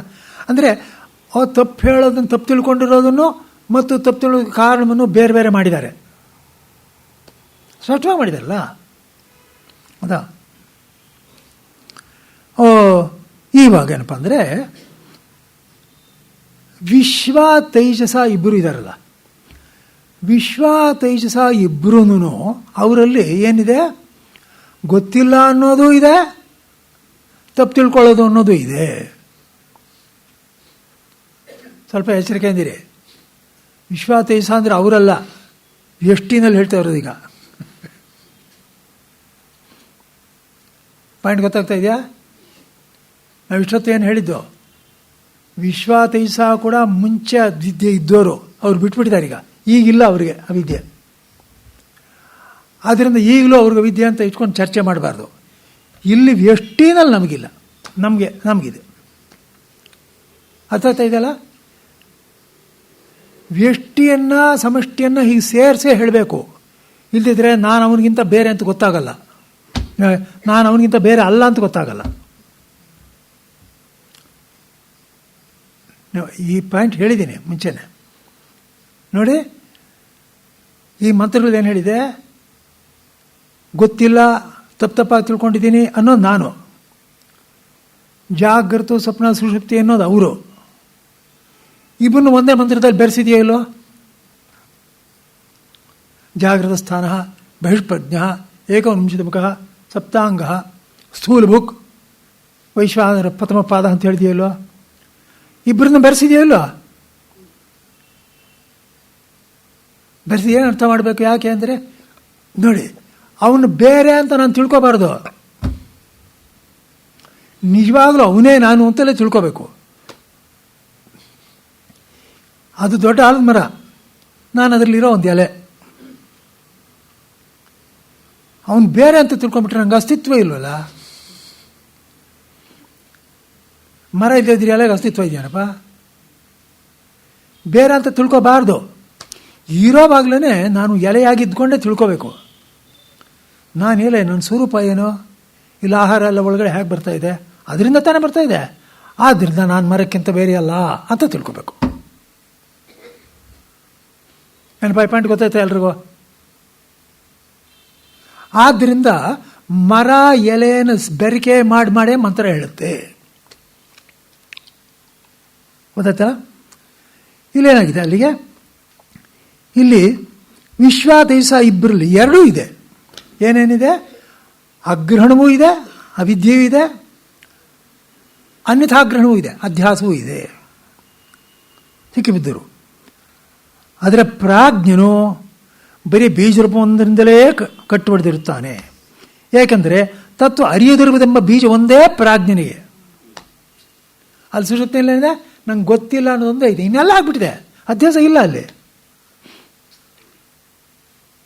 ಇಲ್ಲಿ ಪದೇ ಪದೇ ಬರ್ತಾ ಇದೆಯಲ್ಲಪ್ಪ ಅಧ್ಯಾಸ ಅದು ಇದು ಅಂತ. ಅಧ್ಯಾಸ ಇವ್ರಿಗಿದೆ, ಅವ್ರಿಗಿಲ್ಲ ಅಂತ ಸ್ಪಷ್ಟವಾಗಿದೆಯಲ್ಲ ಇಲ್ಲಿ.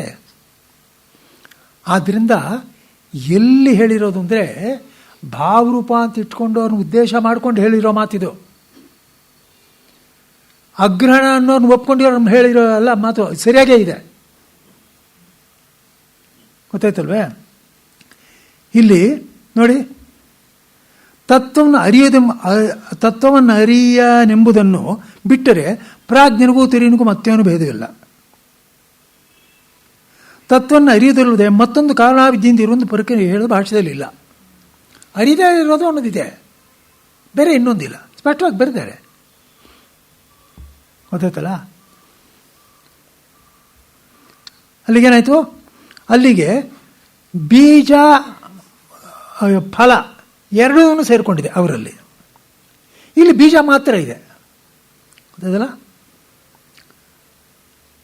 ಎಂಬು. ಆದರೆ ಏನಂದರೆ ಸೂರ್ಯನಲ್ಲಿ ಇವೆರಡೂ ಇಲ್ಲ. ಅಂದರೆ ಈ ಎರಡು ಇರೋ ಹಾಗಿಲ್ಲ ಅಂತ. ತಪ್ಪು ತಿಳ್ಕೊಂಡಿರೋದನ್ನು ಸಾಧ್ಯವೇ ಇಲ್ವಲ್ಲ, ಇಲ್ವೇ ಇಲ್ಲ. ಗೊತ್ತಿಲ್ಲ ಅನ್ನೋದು ಇಲ್ಲ, ಅವನೇ ಕೇವಲ ಜ್ಞಾನ ಸ್ವರೂಪನು. ನೋಡಿ, ಇಲ್ಲೆಲ್ಲ ಎಚ್ಚರಿಕೆ ವಹಿಸಿ. ಕೆಲವು ವಾಕ್ಯಗಳು ಎಷ್ಟು ತಪ್ಪಾಗಿ ಬಂದ್ಬಿಡ್ತು ಕೆಲವು ಸಲ. ಮಾಯೋಪಾಧಿಯಿಂದ ಈಶ್ವರನನ್ನ, ಮಾಯೋಪಾಧಿಯಿಂದ ಬ್ರಹ್ಮವನ್ನು ಈಶ್ವರ ಅಂತ ಕರೀತಿದೆ, ಸರಿಯಾಗಿದೆ. ಆದರೆ ಅವಿದ್ಯೋಪಾಧಿಯಿಂದ ಬ್ರಹ್ಮ ಜೀವ ಅಂತಾರೆ. ಆ ಮಾತು ಬಹಳ ತಪ್ಪು. ಅವಿದ್ಯೋಪಾದಿಯಿಂದ ಬ್ರಹ್ಮ ಜೀವನಾಗ್ತಾನೆ ಅಂದ್ರೆ ಅರ್ಥ ಏನು? ಬ್ರಹ್ಮ ಅವಿದ್ಯೆನ ಅವನೇ ಬ್ರಹ್ಮನೇ ಹಿಡ್ಕೋಬೇಕು. ಹಿಡ್ಕೊಳ್ತಾ? ಗೊತ್ತಾಯ್ತಲ್ಲ? ಆದ್ದರಿಂದ ಅವಿದ್ಯೋಪಾದಿಯಿಂದ ಜೀವನ ಅಂತ ಹೇಳಬಾರ್ದು.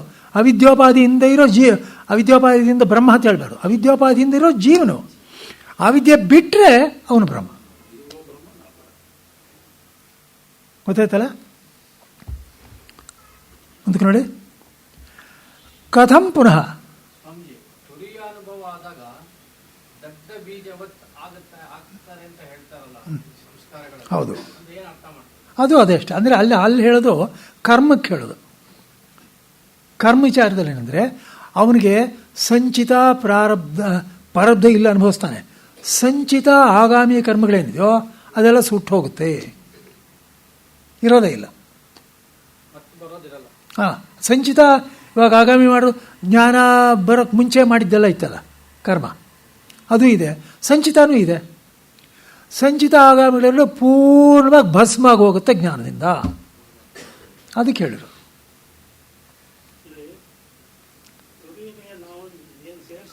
ಹಾಂ, ತುರಿಯನಿಗೆ ತತ್ವ ಗೊತ್ತಿಲ್ಲ ಅನ್ನೋದು ಇಲ್ಲ, ತತ್ವ ಗೊತ್ತಿದೆ ಅನ್ನೋದು ಇಲ್ಲ.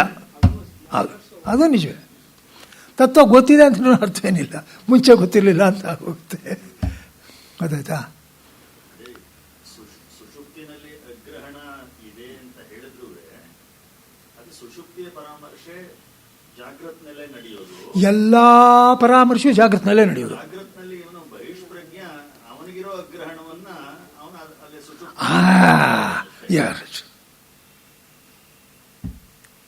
ಕರೆಕ್ಟ್ ಅದು. ಆದ್ದರಿಂದಲೇ ಅವ್ರು ಸ್ಪಷ್ಟ ಮಾಡಿದ್ದಾರೆ, ನಾವು ಸರಿಯಾಗಿ ಅರ್ಥ ಮಾಡ್ಕೋಬೇಕು. ಜಾಗ್ರ ದೃಷ್ಟಿಯಿಂದ ಅಂತ ಹೇಳಿದ್ದಾರೆ. ಗೊತ್ತಾಯ್ತಲ್ವ? ಹಾಂ, ಗೊತ್ತಿಲ್ಲ ಅನ್ನೋದು ಹಾಂ, ನಮಗೆ ನೀವು ಹೇಳ್ತಾ ಇದ್ರೆ ಅಥವಾ ಶಾಸ್ತ್ರ ಹೇಳ್ತಾ ಇದ್ರೆ ನಮ್ಗೆ ಗೊತ್ತೇ ಆಗ್ತದೆ. ಹೌದು, ಇಲ್ಲ ಅನ್ನೋದು ಗೊತ್ತಾಗ್ತದೆ. ಹೌದು. ಅದರಿಂದ ಈ 8 ಮಲ್ಟಿಪ್ಲೈಕ್ ಅದು ಅದಕ್ಕೆ ಗಣಿತವೇ ಕಾರಣ. ಹಾಂ, 8 ಮಲ್ಟಿಪ್ಲೈಕ್ ಹಾಂ, ಹಾಂ, ಗಣಿತ ಕಾರಣ. ಹೌದು, ಗಣಿತ ಗೊತ್ತಿಲ್ಲ ಅನ್ನೋ ಕಾರಣ. ಹೌದು. ಅದೇ ತರ ಇದು ಶಾಸ್ತ್ರ ಗೊತ್ತಿಲ್ಲ ಅನ್ನೋ ಕಾರಣ ಹೇಳ್ಬೋದಾ?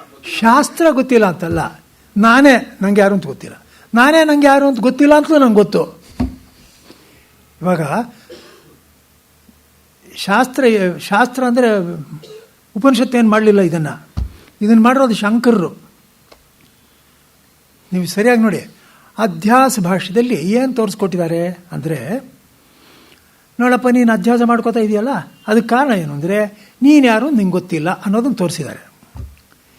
ಇದನ್ನು ತೋರಿಸೋದಕ್ಕೆ ಶಾಸ್ತ್ರ ಉಪಯೋಗಿಸಿಲ್ಲ. ಇದನ್ನು ತೋರಿಸೋದಕ್ಕೂ ಶಾಸ್ತ್ರ ಉಪಯೋಗಿಸಿದ್ರೆ ಅದು ಸಿದ್ಧವಾಗಲ್ಲ. ಬೆಗ್ಗಿಂಗ್ ದಿ ಕ್ವಶನ್ ಆಗುತ್ತೆ. ಹೇಗೆ ತೋರಿಸಿದ್ದಾರೆ? ನಿಮ್ಮ ಅನುಭವ ನೀನೇ ನೋಡ್ಕೋ. ಸುಷುಪ್ತಿನಲ್ಲಿ ನಿಂಗೆ ಸಂಬಂಧ ಇದೆಯಾ? ಅವನಿಗೆ ಹೌದು, ನಂಗೆ ಇಲ್ಲ ರೀ ಸಂಬಂಧ. ಕ್ಲೋರೋಫಾರ್ಮ್ ಕೊಟ್ಬಿಟ್ಟು ತಲೆ ಹೊಡೆದಾಗ್ತಾರಲ್ಲ ಆಪ್ರೇಷನ್ ಮಾಡೋಕ್ಕೆ. ಸಂಬಂಧ ಇಲ್ಲ ಅಂತ ಗೊತ್ತಿರಿ. ಮತ್ತೆ ಸಂಬಂಧ ಇಲ್ಲ ಅಂತ ಗೊತ್ತಿದ್ಕೊಂಡು ನೀನು ಇಲ್ಲಿ ಸಂಬಂಧ ನೋಡ್ತಾ ಇದೆಯಲ್ಲ, ಅಲ್ಲಿ ನೀನು ಇದ್ದೇ ತಾನೆ, ಇದ್ದೆ. ಸಂಬಂಧ ಇರಲಿಲ್ಲ ತಾನೆ, ಇರಲಿಲ್ಲ. ಇವಾಗ ನೀನು ಇದೆಯಾ, ಸಂಬಂಧ ಇಟ್ಕೊಂಡಿದ್ಯಾ, ಅದು ನೀವು ಮಾಡ್ತಾ ಇರೋದು ತಪ್ಪು ತಾನೆ ಅಂತ ತೋರಿಸ್ಕೊಟ್ರು. ಕಾಮನ್ ಸೆನ್ಸ್ ತಾನೇ ಇದು, ಶಾಸ್ತ್ರ ಅಲ್ಲ. ಆದ್ದರಿಂದ ಕಾಮನ್ ಸೆನ್ಸ್ ಆಧಾರದ ಮೇಲೆ ನಂಗೆ ಏನು ಗೊತ್ತಾಯಿತು ಅಂದರೆ, ನನಗೆ ನಾನು ಗೊತ್ತಿಲ್ಲ ಅನ್ನೋ ಸಿದ್ಧವಾಯಿತು. ನಾನು ಯಾರು ಅಂತ ತಿಳ್ಕೊಳ್ಳೋದಕ್ಕೆ ಶಾಸ್ತ್ರ ಓದಬೇಕು. ಸ್ಪಷ್ಟ ಆಯ್ತಾನಪ್ಪ ಎಲ್ರಿಗೂ? ಆದ್ದರಿಂದ ಅಧ್ಯಾಸ ಭಾಷ್ಯ ಹೇಳುವಾಗ ಶಾಸ್ತ್ರವನ್ನು ತರಬಾರ್ದು. ಶಂಕರಾಚಾರ್ಯ ಮಹಿಮೆ ಇದು, ಗೊತ್ತಾಯ್ತಲ್ವಾ? ಮುಂದಕ್ಕೆ ನೋಡಿ. ಪ್ರಾಜ್ಞನು ಕಾರಣಕ್ಕೆ ಕಟ್ಟು ಬಿದ್ದಿರುತ್ತಾನೆಂಬುದು ಹೇಗೆ? ಅಗ್ರಹ ಏನಿದೆ ಅಂತ ಹೇಗೆ? ತುರಿಯಿನಲ್ಲಿ ತತ್ವವನ್ನು ಅರಿಯದಿರುವುದು, ಬೇರೆ ಆಗಿರ್ತುಕೊಳ್ಳುವುದು ಎಂಬ ಬಂಧಗಳು ಇರುವುದಿಲ್ಲಂಬಾದರೆ ಹೇಗೆ? ಇವಾಗೇನು ಕೇಳ್ತಾ ಇರೋದು? ಸುಷುಪ್ತಿಯಲ್ಲಿ ತತ್ವ ಗೊತ್ತಿಲ್ಲ ಅನ್ನೋದು ಹೇಗೆ? ತುರಿಯಿನಲ್ಲಿ ಇದು ಒಂದೂ ಇಲ್ಲ ಅಂತ ಗೊತ್ತಾದ ಹೇಗೆ? ಇಲ್ಲ ಅಂತ ಹೇಳಿಬಿಟ್ರು ಇಲ್ಲಿ, ಹೇಗೆ ಅಂತ ಹೇಳ್ತಾ ಇದ್ದಾರೆ. ನ ಆತ್ಮಾನಂ ನ ಪರ ಅಂಶೈವನ ಸತ್ಯನ್ನ ಅಭಿಚಾನೃತಂ ಪ್ರಾಜ್ಞ ಕಿಂಚನ ಸಂವೇತಿ ತುರ್ಯಂ ತತ್ ಸರ್ವದೃಕ್ ಸದಾ. ನೋಡಿ, ತನ್ನನ್ನಾಗಲಿ ಮತ್ತೊಬ್ಬರನ್ನಾಗಲಿ ಸತ್ಯವನ್ನಾಗಲಿ ಅಸಂತೃತವನ್ನಾಗಲಿ ಏನೇ ಆಗಲಿ ವಿಲಕ್ಷಣವಾದ ಅವಿದ್ಯಾಬೀಜದಿಂದ ಹುಟ್ಟಿರುವ ಹೊರಗಿನ ದ್ವೈತವನ್ನಾಗಲಿ ವಿಶ್ವದ ಹೆಸರುಗಳು ಅರಿಯುವಂತೆ ಪ್ರಾಜ್ಞನು ಸ್ವಲ್ಪವೂ ಅರಿಯುವುದಿಲ್ಲ. ನೋಡಿಪ್ಪ, ಎಚ್ಚರಿಕೆಯಲ್ಲಿ ಸ್ವಪ್ನದಲ್ಲಿ ಎಲ್ಲ ಅರಿತಾ ಇದ್ದೀನಲ್ಲ, ಹೌದಲ್ವಾ? ಎಲ್ಲ ಅರ್ಕೋತಾ ಇದ್ದೀನಿ. ಮತ್ತು ಅವಿದ್ಯಾಬೀಜದಿಂದ ಹುಟ್ಟಿರುವ ಹೊರಗಿರೋ ದ್ವೈತವನ್ನಾಗಲಿ, ಆ ದ್ವೈತವೇ ಅವಿದ್ಯಾಕಾಲದಲ್ಲಿದೆ, ಅದರಿಂದ ದ್ವೈತ ಅಂತಲೇ ಕರೀರಿ, ದ್ವೈತವೇ, ಅದನ್ನಾದರೂ ತಿಳ್ಕೊತಾ ಇದ್ದಾನೆ ಕೊನೆ ಪಕ್ಷ. ಇಲ್ಲಿ ಏನೂ ಇಲ್ವಲ್ಲ.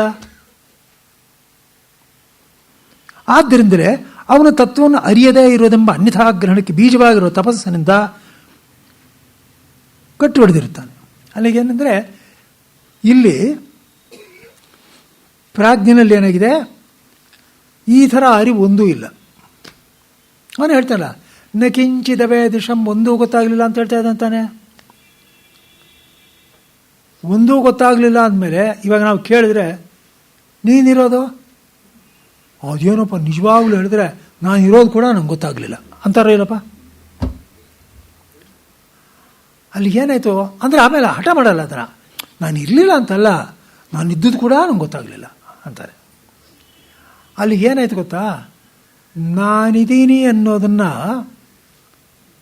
ಶರೀರಕ್ಕೆ ಸಾಪೇಕ್ಷವಾಗಿ ಅರ್ಥಕೋತಾ ಇದ್ದೀನಿ. ಗೊತ್ತಾಯ್ತಾ? ಯಾವನೋ ವೆಸ್ಟರ್ನ್ ಫಿಲಾಸಫರ್ಸ್ ಎಲ್ಲ ಹೇಳ್ತಾ ಇದ್ದರು, I see therefore I am ಅಂತ.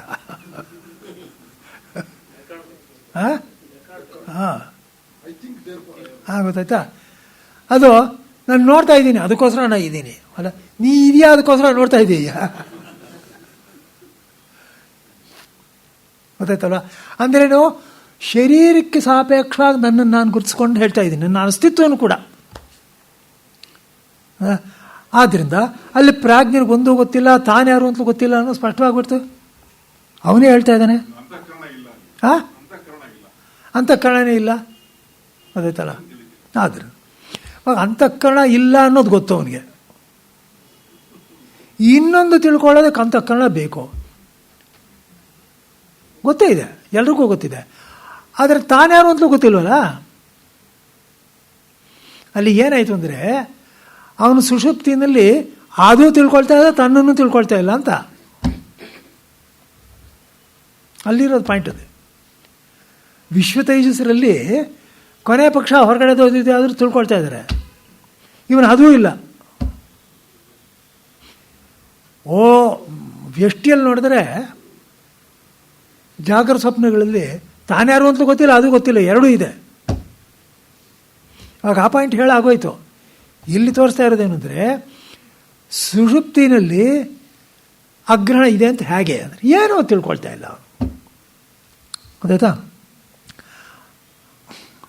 ಆದ್ದರಿಂದಲೇ ಇವನು ತತ್ವವನ್ನು ಅರಿಯದೇ ಇರೋ ಅನ್ಯಥಾಗ್ರಹಣಕ್ಕೆ ಬೀಜವಾಗಿರೋ ತಮಸ್ಸಿನಿಂದ ಕಟ್ಟಿ ಹೊಡೆದಿರ್ತಾನೆ. ಅಂದರೆ ಅಧ್ಯಾಸಿಕಿರೋ ಬೀಜ ಇದೆಯಲ್ಲ, ಗೊತ್ತಿಲ್ಲ ಅನ್ನೋದು, ಅದು ಮಟ್ಟಿಗೆ ಇದೆ ಇವನಿಗೆ. ತುರಿಯಲ್ಲಿ ಎರಡೂ ಇಲ್ಲ. ಯಾತಕ್ಕೆ ಅಂದರೆ ಆ ತುರ್ಯವು ಯಾವಾಗಲೂ ಸರ್ವದೃಕ್ಕಾಗಿರುವುದು. ನೆನ್ನೆನೋ ಮೊನ್ನೆನೋ ಹೇಳಿದ್ದೀನಿ ಪಾಯಿಂಟು. ಅವ ನೋಡಿ, ಸರ್ವದೃಕ್ ಅಂದರೆ ಏನು ಅಂತ. ಇವಾಗ ನಮ್ಮ ದೃಷ್ಟಿ ತಗೊಂಡ್ರೆ ನಾನು ಇಲ್ಲಿದ್ದರೆ ಇಲ್ಲಿರಲ್ಲ, ಅಲ್ಲಿದ್ದರೆ ಇಲ್ಲಿರಲ್ಲ. ಹೌದೇನಪ್ಪ? ಯಾಕೆಂದರೆ ನಮ್ಮ ದೃಷ್ಟಿ ಕಣ್ಣನ್ನು ಅವಲಂಬಿಸಿದೆ. ಇದು ಅನಿತ್ಯ ದೃಷ್ಟಿ, ಸೀಮಿತವಾಗಿರೋ ದೃಷ್ಟಿ. ಗೊತ್ತಾಯ್ತಾ? ಇವಾಗ ಇದೇ ನಾನೇ ಅಲ್ಲಿರೋ ತುರಿದಲ್ಲೂ ಕೂಡ ಅದರ ಉಪಾಧಿ ಒಂದೂ ಇಲ್ಲ. ನಾನು ಒಳಗಡೆ ಕೇವಲ ಜ್ಞಾನ ಸ್ವರೂಪನಾಗಿಯೇ ಇದ್ದರೂ ಕೂಡ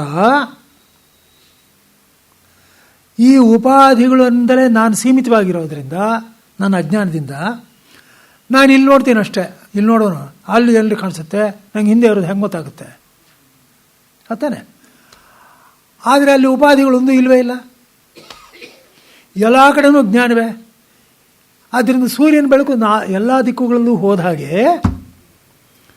ಇವನ ಜ್ಞಾನದ ಕಿರಣಗಳು ಎಲ್ಲ ಕಡೆ ಹೋಗೇ ಇದೆ. ಅವನು ಸರ್ವದೃಕ್. ಸರ್ವದೃಕ್ ಅಂದರೆ ಅರ್ಥ ಆಯ್ತಾ?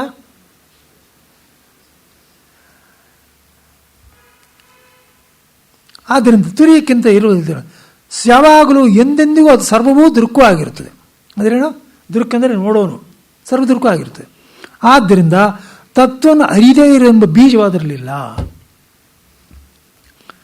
ತತ್ವವನ್ನು ಅರಿಯೋದಿಲ್ಲ ಅನ್ನೋದು ಯಾತಕ್ಕೆ ಅಂದರೆ ನಿರುಪಾಧಿಕವಾಗಿರ್ತಕ್ಕಂಥ ಕೇವಲ ಜ್ಞಾನವೇ ಇದೆ ಅಲ್ಲಿ.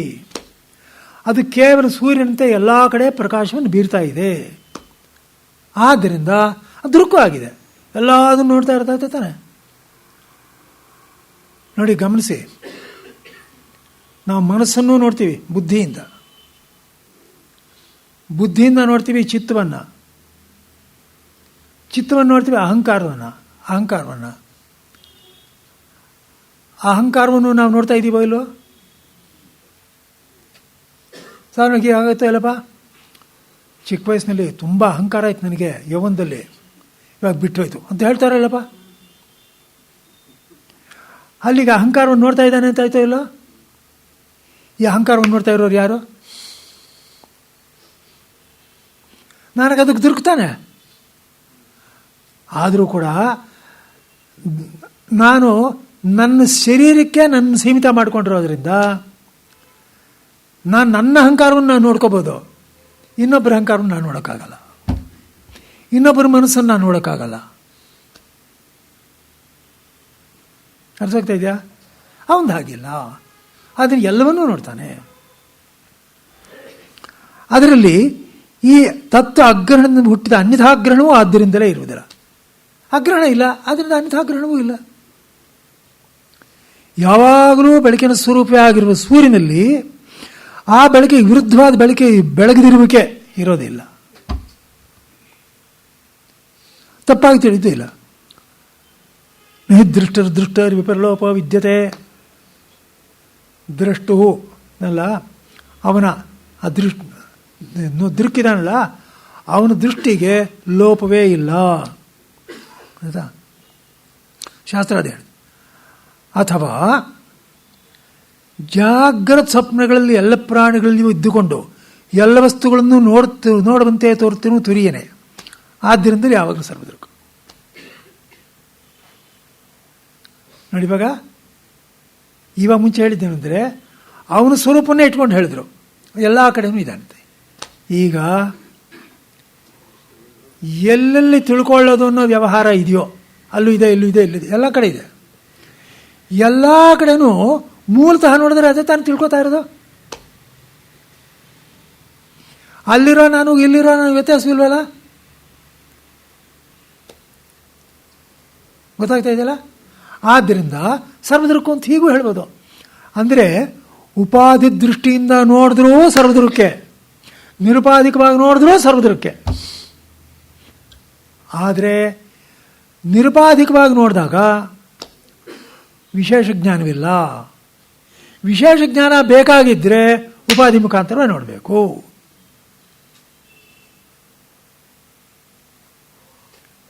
ಇವಾಗ ಚೆನ್ನಾಗಿ ಜ್ಞಾಪಕ ಮಾಡ್ಕೊಳ್ಳಿ. ಅಪಾಸ್ತ ಸರ್ವೋಪಾಧಿ ಸ್ವರೂಪೆ ಆತ್ಮನಿ ಸರ್ವಜ್ಞತ್ವಾದಿ ವ್ಯವಹಾರ ನೋಪಪದ್ಯತೆ. ನೆನೆ ಬಂದಲ್ಲ ಈ ಚರ್ಚೆ. ಇದಕ್ಕೇನೋ ಇಲ್ಲಿ ನೋಡಿದ್ರೆ ಯಸ್ಯ ಹಿ ಸರ್ವವಿಷಯಾಭಾಸರ ಕ್ಷಮಂ ಜ್ಞಾನಂ ನಿತ್ಯಮಸ್ತಿ ಸಹ ಅಸರ್ವಜ್ಞ ಇತಿ ವಿಪ್ರತಿಷಿದ್ಧಂ. ಕೇವಲ ಜ್ಞಾನ ಸ್ವರೂಪ ಅಂದ್ರೆ ಸರ್ವಜ್ಞನೇ ಆಗಿರಬೇಕು. ಸರ್ವಜ್ಞತೆ ವ್ಯವಹಾರದಲ್ಲಿಲ್ಲ, ವ್ಯವಹಾರಕ್ಕೆ ಇರಬೇಕು. ಗೊತ್ತಾಯ್ತಾ? ಆಮೇಲೆ ನೋಡು, ಇವಾಗ ಬೇರೆ ಒಂದು ಕಾರಣದ ಬರಬಹುದಾದ ಸಂಶಯವನ್ನು ತೊಲಗಿಸುವುದಕ್ಕಾಗಿ ಈ ಶ್ಲೋಕ ಬಂದಿರುತ್ತೆ. ಏನಂದರೆ, ದ್ವೈತವನ್ನು ಅರಿಯದೇ ಇರುವುದೆಂಬುದು ಇಬ್ಬರಿಗೂ ಸಮಾನವಾಗಿರುವುದರಿಂದ ಪ್ರಾಜ್ಞನ ಮಟ್ಟಿಗೆ ಕಾರಣಬದ್ಧನು, ತುರಿಯನ್ನು ಬದ್ಧನಾಗಿಲ್ಲ ಎಂಬುದು ಹೇಗೆ? ಇನ್ನೊಂದು ಎಕ್ಸ್ಪ್ಲೇನ್ ಕೊಡ್ತಾ ಇದ್ದಾನೆ. ದ್ವೈತಸ್ಯಾಗ್ರಹಣಂ ತುಲ್ಯಂ ಉಭಯೋ ಪ್ರಾಜ್ಞತುರ್ಯಯೋ ಬೀಜನಿದ್ರಾಯತು ಪ್ರಾಜ್ಞ ಸಾಚತುರ್ಯೇನ ವಿದ್ಯತೆ. ನೋಡಿ, ಇಲ್ಲಿ ತುಂಬ ಪುನರುಕ್ತಿ ಬರುತ್ತೆ. ಗೊತ್ತಲ್ಲ, ಪುನರುಕ್ತಿ ಚೆನ್ನಾಗಿ ಅರ್ಥ ಮಾಡ್ಕೊಂಡ್ಬಿಟ್ರೆ ಪುನರುಕ್ತಿ, ಇಲ್ಲಿ ಹೋದರೆ ಪುನರುಕ್ತಿ ಅಲ್ಲ. ಆಯಿತಾ? ಬೀಜನಿದ್ರೆಯಿಂದ ಕೂಡಿರೋ ಪ್ರಾಜ್ಞನು. ಬೀಜನಿದ್ರೆ ಅಂದ್ರೇನು? ಅಗ್ರಹಣ. ಅವನು ತತ್ವವನ್ನು ಅರಿಯುವುದು ನಿದ್ರೆಯು. ಅದೇ ಬಿಡಿಯು ಅರಿಯುವುದನ್ನು ಉಂಟಾಗೋದಕ್ಕೆ ಬೀಜವು. ನಾನು ಬಹಿಷ್ಪ್ರಜ್ಞ ಇನ್ನು ತಿಳ್ಕೊಳ್ಳೋನು ಅಂದ್ಕೊಳ್ಳೋನು ಅನ್ನೋದಕ್ಕೆ ಬೀಜ ಅದೇ. ಆಯಿತಾ? ಅದೇ ಬೀಜನಿದ್ರೆ. ಪ್ರಾಜ್ಞನು ಆ ಬೀಜನಿದ್ದರಿಂದ ಕೂಡಿರುತ್ತಾನೆ. ಯಾವಾಗಲೂ ನೋಡುವ ಸ್ವಭಾವದವನಾದ ತುರಿನಲ್ಲಿ ಈ ಬೀಜನಿದ್ರೆ ಇಲ್ಲ. ಗೊತ್ತಾಯ್ತಲ್ಲ? ಅಗ್ರಹಣ ಅನ್ನೋದಿಲ್ಲ. ಎಲ್ಲವೂ ಅವನೇ ಆಗಿರುವಾಗ ಯಾವುದರ ಬಗ್ಗೆ ಅಗ್ರಹಣ?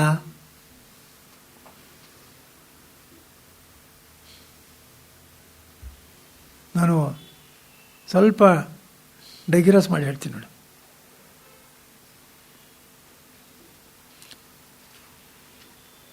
ಈಗ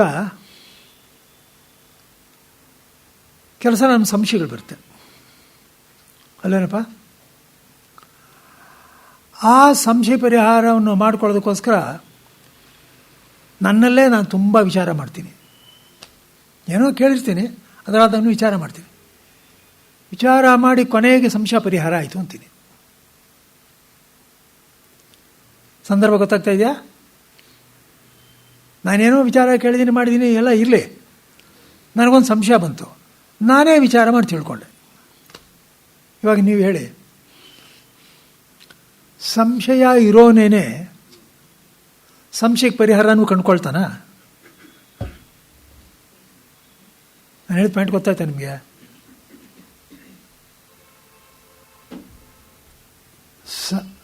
ಪರಿಹಾರ ಆದಮೇಲೆ ನನಗಿವಾಗ ಗೊತ್ತು. ಇವಾಗ ಗೊತ್ತಿರೋನಿಗೆ ಗೊತ್ತಿಲ್ಲ ಅಂತಂದ್ರೇನು, ಅಥವಾ ಗೊತ್ತಿಲ್ಲದೆ ಇರೋನಿಗೆ ಗೊತ್ತಿದೆ ಅಂದ್ರೇನು ಅರ್ಥ? ಅಲ್ಲಿಗೆ ಮುಂಚೆ ಗೊತ್ತಿರಲಿಲ್ಲ, ಇವಾಗ ಗೊತ್ತಾಯಿತು ಅಂದರೆ ಯಾರೊಬ್ಬರು ಬೇರೆಯವರಿಂದ ತಾನೇ ಗೊತ್ತಾಗಿರಬೇಕು. ಸಾಧಾರಣ ನಮ್ಮ ಸಂಶಯ ಎಲ್ಲ ಪರಿಹಾರವಾದ ಹಾಗೆ ಇನ್ನೊಬ್ಬರಿಂದ ಕೇಳಿ ತಿಳ್ಕೊಳ್ತೀವಿ. ಇಲ್ಲಿ ಹೋದರೆ ಪರಿಹಾರ ಆಗೋದೇ ಇಲ್ಲ. ಆದರೆ ನಾನೇ ಯೋಚನೆ ಮಾಡಿದಾಗ ನಾನೇ ತಿಳ್ಕೊಂಡೆ ಅಂತ ನಾನು ಹೇಗೆ ಹೇಳಬೇಕು? ಆವಾಗಲೂ ನನಗೆ ಇನ್ನೊಬ್ರು ಯಾರೋ ತಿಳಿಸಿದ್ದಾರೆ ಅಂತ ತಾನೇ ಹೇಳಬೇಕು. ಇಲ್ಲಿ ಹೋದರೆ ಏನಾಗುತ್ತೆ, ನನಗೆ ಸಂಶಯನೂ ಇದೆ, ನನಗೆ ಉತ್ತರನೂ ಗೊತ್ತು ಅಂದರೆ ಆಪೋಸಿಟ್ ಆಯ್ತಾವಲ್ಲ ಒಂದಕ್ಕೊಂದು. ಏನಪ್ಪ ನಾನು ಹೇಳಿ ಪಾಯಿಂಟ್ ಗೊತ್ತಾಯ್ತೇನ್ರಿ? ಎಲ್ರಿಗೂ ಅರ್ಥ ಆಯ್ತಾ? ನೋಡಿಪ್ಪ, ಸಾಧಾರಣ ನಮ್ಮ ಸಂಶಯ ಪರಿಹಾರ ಆಗಿದೆ, ಇನ್ನೊಬ್ಬರನ್ನ ಕೇಳ್ತೀವೋ ಇಲ್ವಾ? ಉತ್ತರ ತಾನೇ ಪಡ್ಕೊಳ್ತೀವಿ. ಈಗ ನಾನೇ ಯೋಚನೆ ಮಾಡಿ ಉತ್ತರ ಕಂಡು ಹಿಡ್ಕೊಂಡೆ ಅಂದರೆ ಆವಾಗಲೂ ಹಾಗೆ ಆಗಿರಬೇಕು.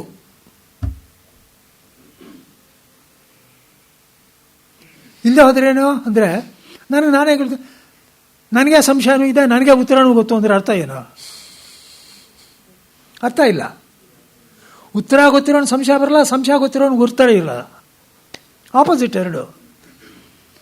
ಆದ್ದರಿಂದ ನನಗೆ ಸಂಶಯ ಬಂದಾಗ ಹೋಗಲಾಡಿಸಿದ್ದು ಯಾರು? ಇನ್ನೊಬ್ಬ ಅವನು ಇರಬೇಕು. ಅವನೇ ಒಳಗಡೆ ಇರು, ಅವನೇ ಸರ್ವಜ್ಞನು. ನಿಮ್ಗೆ ಗೊತ್ತಾಗ್ತಾ ಇದೆಯಾ? ನೀವು ಸೂಕ್ಷ್ಮವಾಗಿ ಯಾವಾಗಲೂ ಅಂತರ್ಮುಖವಾಗಿ ಇದ್ಕೊಂಡು ನೋಡ್ತಾ ಇದ್ದರೆ ಸ್ಪಷ್ಟವಾಗಿ ಗೊತ್ತಾಗುತ್ತಿದ್ದು. ಅದಕ್ಕೋಸ್ಕರನೇ ಭಗವಂತ ಏನು ಹೇಳಿದ್ದಾನೆ ಭಗವದ್ಗೀತೆಯಲ್ಲಿ? ಸರ್ವಸ್ಯ ಚಾಹಂ ಹೃದಯ ಸನ್ನಿವಿಷ್ಟ ಮತ್ತ ಸ್ಮೃತಿ ಜ್ಞಾನಂ ಅಪೋಹನಂಚ. ಏನಾಗಂದರೆ ಎಲ್ಲರ ಹೃದಯದಲ್ಲೂ ನಾನಿದ್ದೀನಿ. ನನ್ನಿಂದಲೇ ಜನಗಳು ಎಲ್ಲ ತಿಳಿತಾ ಇರೋದು, ನನ್ನಿಂದಲೇ ವಿಸ್ಮರಣೆ ಬರೋದು, ನನ್ನಿಂದಲೇ ಸ್ಮರಣೆ ಬರೋದು.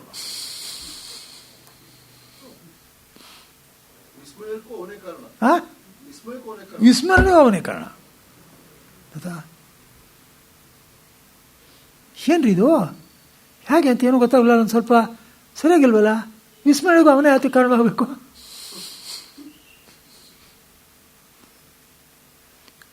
ಪ್ರತಿಯೊಬ್ಬರು ಫಾಲೋ ಮಾಡ್ತಾ ಇದ್ದೀರಾ? ನೋಡಿ, ಭಗವಂತನು ಏನಪ್ಪ ಅಂದರೆ ಅವನು ಕರ್ಮಫಲದಾತ.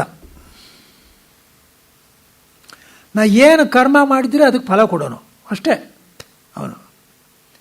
ಇವಾಗ ನನ್ನ ಕರ್ಮ ನೋಡ್ತಾ ಇರ್ತಾನೆ, ಏನು ಮಾಡಿದಾನ ಈ ಕರ್ಮ ಇಲ್ವಾ ನೋಡಿ. ದೃಷ್ಟಾಂತ, ಇಬ್ಬರು ಹುಡುಗರು ಕಾಮೆಂಟ್ ಸ್ಟಡಿ ಮಾಡಿದ್ದಾರೆ. ಸರಿ, ಅದು ಚೆನ್ನಾಗಿದ್ದಾರೆ, ಇಬ್ಬರೂ ಚೆನ್ನಾಗಿದ್ದಾರೆ. ಅದರಲ್ಲಿ ಒಬ್ಬ ರಾಮ ಭೀಮನಿಗೆ ಹೇಳ್ಕೊಟ್ಟ, ಹೇಗೋ ಅಂತ ಕೇಳ್ದ. ಇವನು ತಿಳಿಸ್ಕೊಟ್ಟ. ಎಲ್ಲ ಗೊತ್ತಾಯ್ತು ಇವನಿಗೆ, ಭೀಮನಿಗೆ ಗೊತ್ತಾಯ್ತು. ಆಮೇಲೆ 2 ದಿವಸ ಆದಮೇಲೆ ಪರೀಕ್ಷೆ ಆಯಿತು. ರಾಮಂದೊಂದು ರೂಮು, ಭೀಮಂದು ಇನ್ನೊಂದು ರೂಮು. ಗೊತ್ತಾಯ್ತಾ? ಭೀಮ ಪರೀಕ್ಷೆ ಮುಗಿಸ್ಕೊಂಡು ಒಂದು 5 ನಿಮಿಷ ಮುಂಚೆ ಮುಗಿಸ್ಬಿಡ್ತಾನೆ, ಬಂದುಬಿಡ್ತಾನೆ ಇವನ ರೂಮ್ ಹತ್ರ. ಇವನು ಎಲ್ಲರೂ ಹೋದರೂ ಇವನು ಹೋಗಿಲ್ಲ, ಇವನೇ ಕೊನೆಯಲ್ಲಿ ಬರ್ತಾ ಇದ್ದಾನೆ. ಹೀಗೆ ಸಪ್ಪಗಿದ್ದ. ಏನಾಯ್ತು ಅಲ್ಲ, ಹೋಯ್ತು ಕಣ. 25 ಮಾರ್ಕ್ ಕ್ವಶನ್ ಬಿಟ್ಬಿಟ್ಟೆ ಕಣ. ಏನು ಯಾವುದು ನೀನು ಹೇಳ್ದ? ಅಯ್ಯೋ, ನೀನು ಹೇಳ್ಕೊಟ್ಟಲ್ಲ ಉತ್ತರ ನನಗೆ ಮೊನ್ನೆ. ಆಗುತ್ತಲ್ಲಪ್ಪ ಇದು? ಮೊನ್ನೆ ನೀನು ಉತ್ತರ ಹೇಳ್ಕೊಟ್ಟಿದ್ಯಾ ನನಗೆ, ನಾನು ಜಲ್ಲ ಬರೆದ್ಬಿಟ್ಟೆ ಕ್ಲೀನಾಗಿ. ಅಯ್ಯೋ ಅಂದ್ರೆ ಏನಿವಾಗ? ಇವನೇ ಹೇಳ್ಕೊಟ್ಟಿರೋದು ಇವನಿಗೆ ಮರಿಬೇಕಾಗಿದ್ದರೆ ಯಾತಿಗೋಸ್ಕರ ಮಾಡ್ತಿದ್ದಾನೆ? ಇವನೇ ಮರಿಬೇಕು ಅಂತ ಆಸೆ ಇತ್ತಾ? ಏನು ಕರ್ಮ ಅದು? ಅಂದರೆ ಇವನು ಈ ಪರೀಕ್ಷೆ ಪಾಸ್ ಮಾಡಿದ್ರೆ ಇವನಿಗೆ ಏನೋ ಒಂದು ಜಾಬ್ ಸಿಗಬೇಕು, ಅದಕ್ಕೆ ಇವನು ಪುಣ್ಯ ಮಾಡಿಲ್ಲ. ಅರ್ಥ ಆಗ್ತಾ ಇದೆ ನಿಮಗೆ? ಕರ್ಮವನ್ನೆಲ್ಲ ನೋಡ್ಕೊಂಡು ಫಲ ಕೊಡ್ತಾನೆ. ಇವಾಗ ಸದ್ಯಕ್ಕೆ ನೀನು ಮರಿ ಪರವಾಗಿಲ್ಲ, 3 ವರ್ಷ ಜ್ಞಾಪಕ ಬರುತ್ತೆ ನಿಂಗೆ ಅಂತ. ಅವನ ಕರ್ಮ ಮಾಡಿದ್ದಾನೆ, ಅದಕ್ಕೆ ಅವ್ನ ಜ್ಞಾಪಕ ಬಂತು, ಆ ಕೆಲಸ ಸಿಕ್ಬಿಡ್ತು. ಗೊತ್ತಾಗ್ತಾ ಇದೆಯಲ್ಲ? ಹಾಗೇನೆ ಇಲ್ಲೂ ಕೂಡ ನನ್ನ ಸಂಶಯ ಪರಿಹಾರ ಆದರೆ ಒಳಗಡೆ ಇರೋದು ಕರಾಮರ್ಥ ಮಾಡ್ತಾ ಇರೋದು ಅವನು.